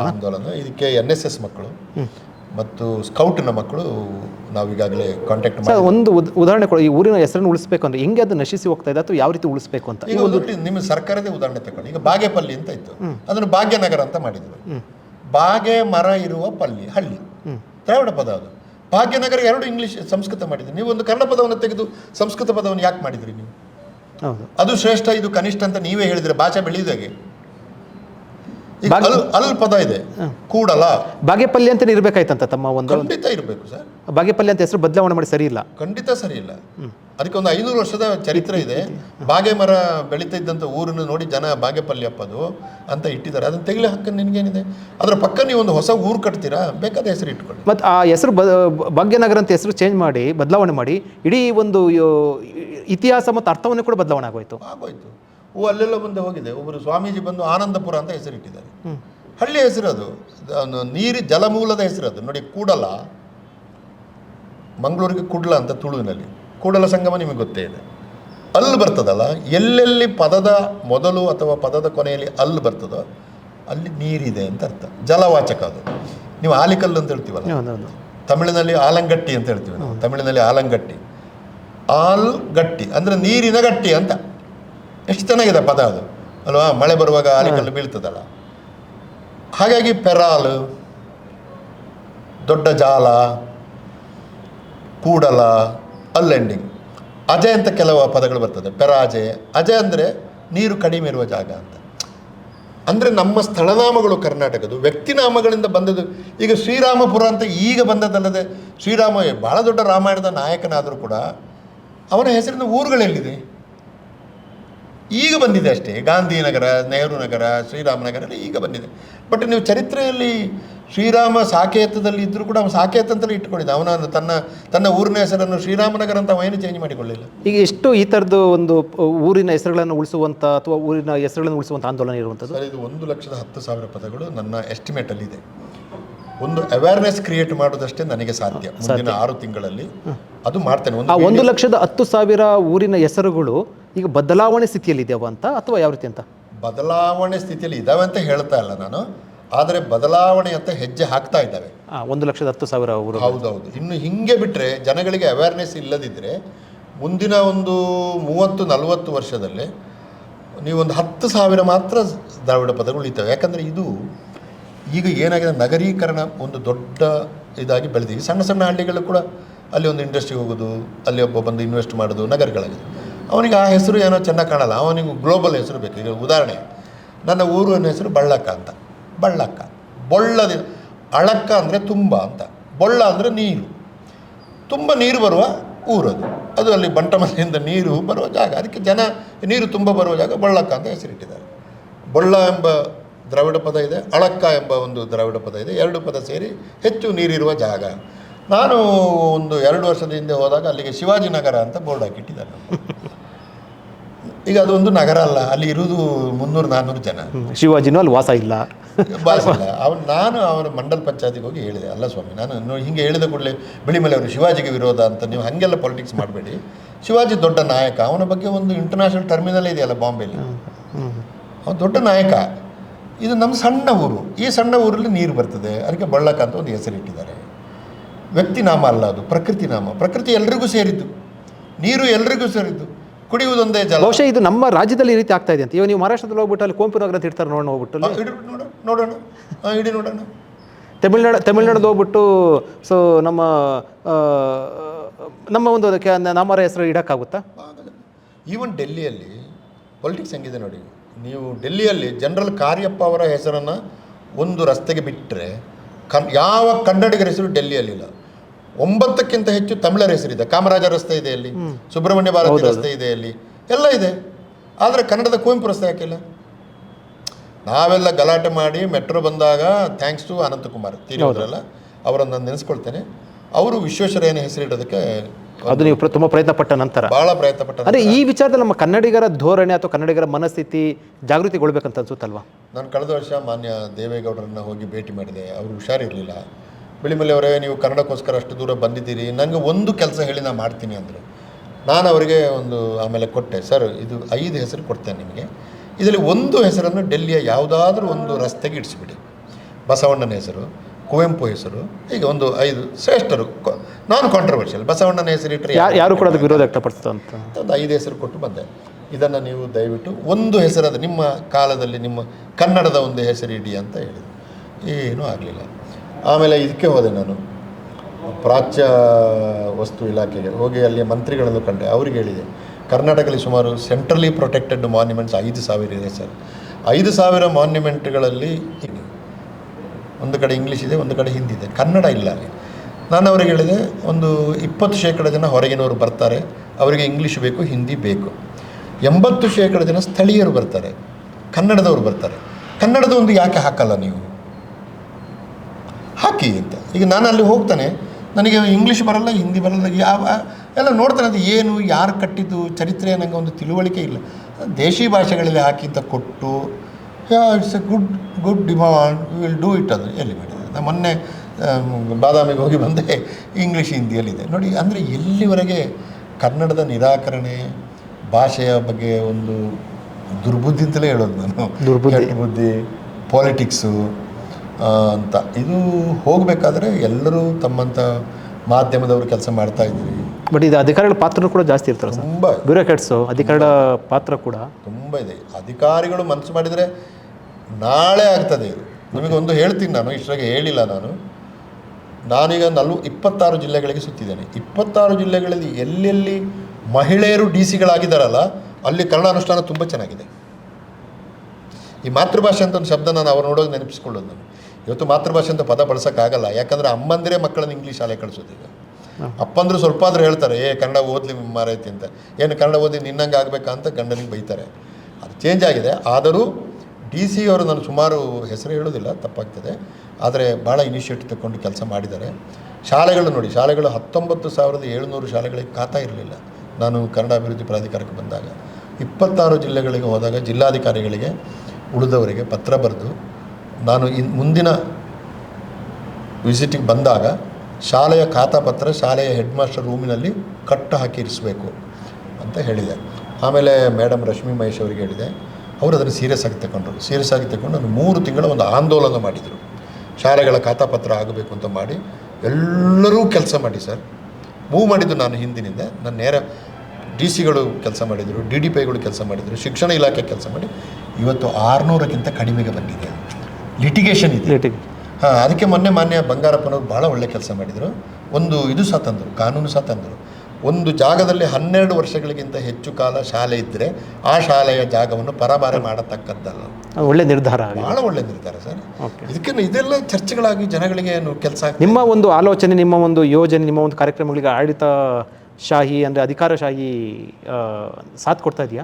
ಅಲ್ಲ, ಅವ್ರದ್ದು ವಿರೋಧ ಇಲ್ಲ. ಈಗ ಯಾರೇ ನಾನು ಈಗ ಬಂದು 3 ವರ್ಷ ಆಯಿತು, ಹಿಂಗೆ ಮಾಡಿ ಅಂತ ಯಾರೂ ಹೇಳಿಲ್ಲ. ಮತ್ತು ನಾನು ಹೋದಾಗೆಲ್ಲ ಚೆನ್ನಾಗಿ ಕೆಲಸ ಮಾಡ್ತಿದ್ರಿ ಬಿಳಿಮಲೆ ಅವರೇ, ವರದಿ ನೋಡಿದೆ ಅಂತ ಹೇಳ್ತಾರೆ. ಹಾಗಾಗಿ ಭಾಳ ಜನ ಅವರಿಗೆ ಅವರ ಮೇಲೆ ಪ್ರೆಷರ್ ಇಲ್ಲ. ಅದು ನನ್ನ ಹತ್ರ ಇಲ್ಲ. ಮಾನ್ಯ ಮುಖ್ಯಮಂತ್ರಿಗಳು ಭಾಳ ಗೌರವ, ನಾನು ಹೋದರೆ ಕೂರಿಸಿ ಕಾಫಿ ಗೀಫಿ ಕೊಟ್ಟು, ನೋಡ್ತಾ ಇದ್ದೀನಿ ಕಡೆ ಏನೋ ಮಾಡ್ತಾ ಇದೆಯಾ ಮಾಡು ಅಂತಾರೆ. ಬಟ್ ಬಜೆಟ್ ಲಿಮಿಟೆಡ್ ಬಜೆಟ್ ಇದೆ.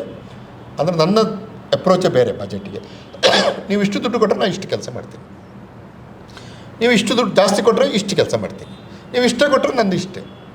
ನೀವು ಇಷ್ಟು ದುಡ್ಡು ಕೊಟ್ಟು ದೊಡ್ಡ ಬಜೆಟಿನ ಕೆಲಸವನ್ನು ನಿರೀಕ್ಷೆ ಮಾಡಿದರೆ ಆಗಲ್ಲ. ಈಗ ನಾನೊಂದು ಹೊಸ ಬಜೆಟ್ ತಗೊಂಡ್ರೆ ದುಡ್ಡು ಕೊಡಬೇಕಲ್ಲ. ಈಗ ನಿಮಗೆ ನಾನೇನೋ ಒಂದು ಕೇಳ್ತೀನಿ, ಮಾಡಿಕೊಡಿ ಸರ್ ಮಾಧ್ಯಮದಲ್ಲಿ ಕನ್ನಡ ಮಾಡಿಕೊಡಿ ಅಂತ ಹೇಳಿದರೆ ನಿಮಗೆ ನಾನು ಹೆಡ್ ಪೇ ಸ್ವಲ್ಪ ಆದರೂ ಕೊಡಬೇಕು. ನಾನು ಧರ್ಮಕ್ಕೆ ಯಾರು ಮಾಡಿಕೊಡ್ತಾರೆ ಈಗ? ಸೊ ತುಂಬ ದುಡ್ಡು ಕೊಟ್ಟರೆ ತುಂಬ ಕೆಲಸ ಆಗ್ತದೆ. ನೀವು ಎಷ್ಟು ಕೊಡ್ತೀರೋ ಅಷ್ಟಕ್ಕೆ ನ್ಯಾಯ ಒದಗಿಸುವ ಜವಾಬ್ದಾರಿ ನಂದು. ನನ್ನ ಅಪ್ರೋಚ್ ಟು ದಿ ಬಜೆಟ್ ಅಷ್ಟು. ಥ್ಯಾಂಕ್ ಯು ಸರ್, ತುಂಬ ಧನ್ಯವಾದ. ಇದು ವೀಕ್ಷಕರೇ, ಇದು ಪುರುಷೋತ್ತಮ್ ಬಿಳೆಮಲೆ ಅವರ ಒಂದು ಮಾತು. ಸಾಕಷ್ಟು ವಿಚಾರಗಳನ್ನು ಮಾತಾಡಿದ್ರು ಮತ್ತು ಹೊಸ ಯೋಜನೆಗಳಿಗೆ ಸಂಬಂಧಪಟ್ಟಂತೆ ಹಾಕಿರುವಂಥ ವಿಚಾರಗಳು, ಹೊಸ ಕಾರ್ಯಕ್ರಮಗಳು ಏನೇನು ಕನ್ನಡ ಅಭಿವೃದ್ಧಿ ಪ್ರಾಧಿಕಾರದಿಂದ ಹಾಕಲಾಗಿದೆ ಅಂತ, ಅದೆಲ್ಲವೂ ಕೂಡ ಅನುಷ್ಠಾನ ಆಗಲಿ ಅನ್ನುವಂಥದ್ದು ನಮ್ಮ ಒಂದು ಅಭಿಲಾಷೆ.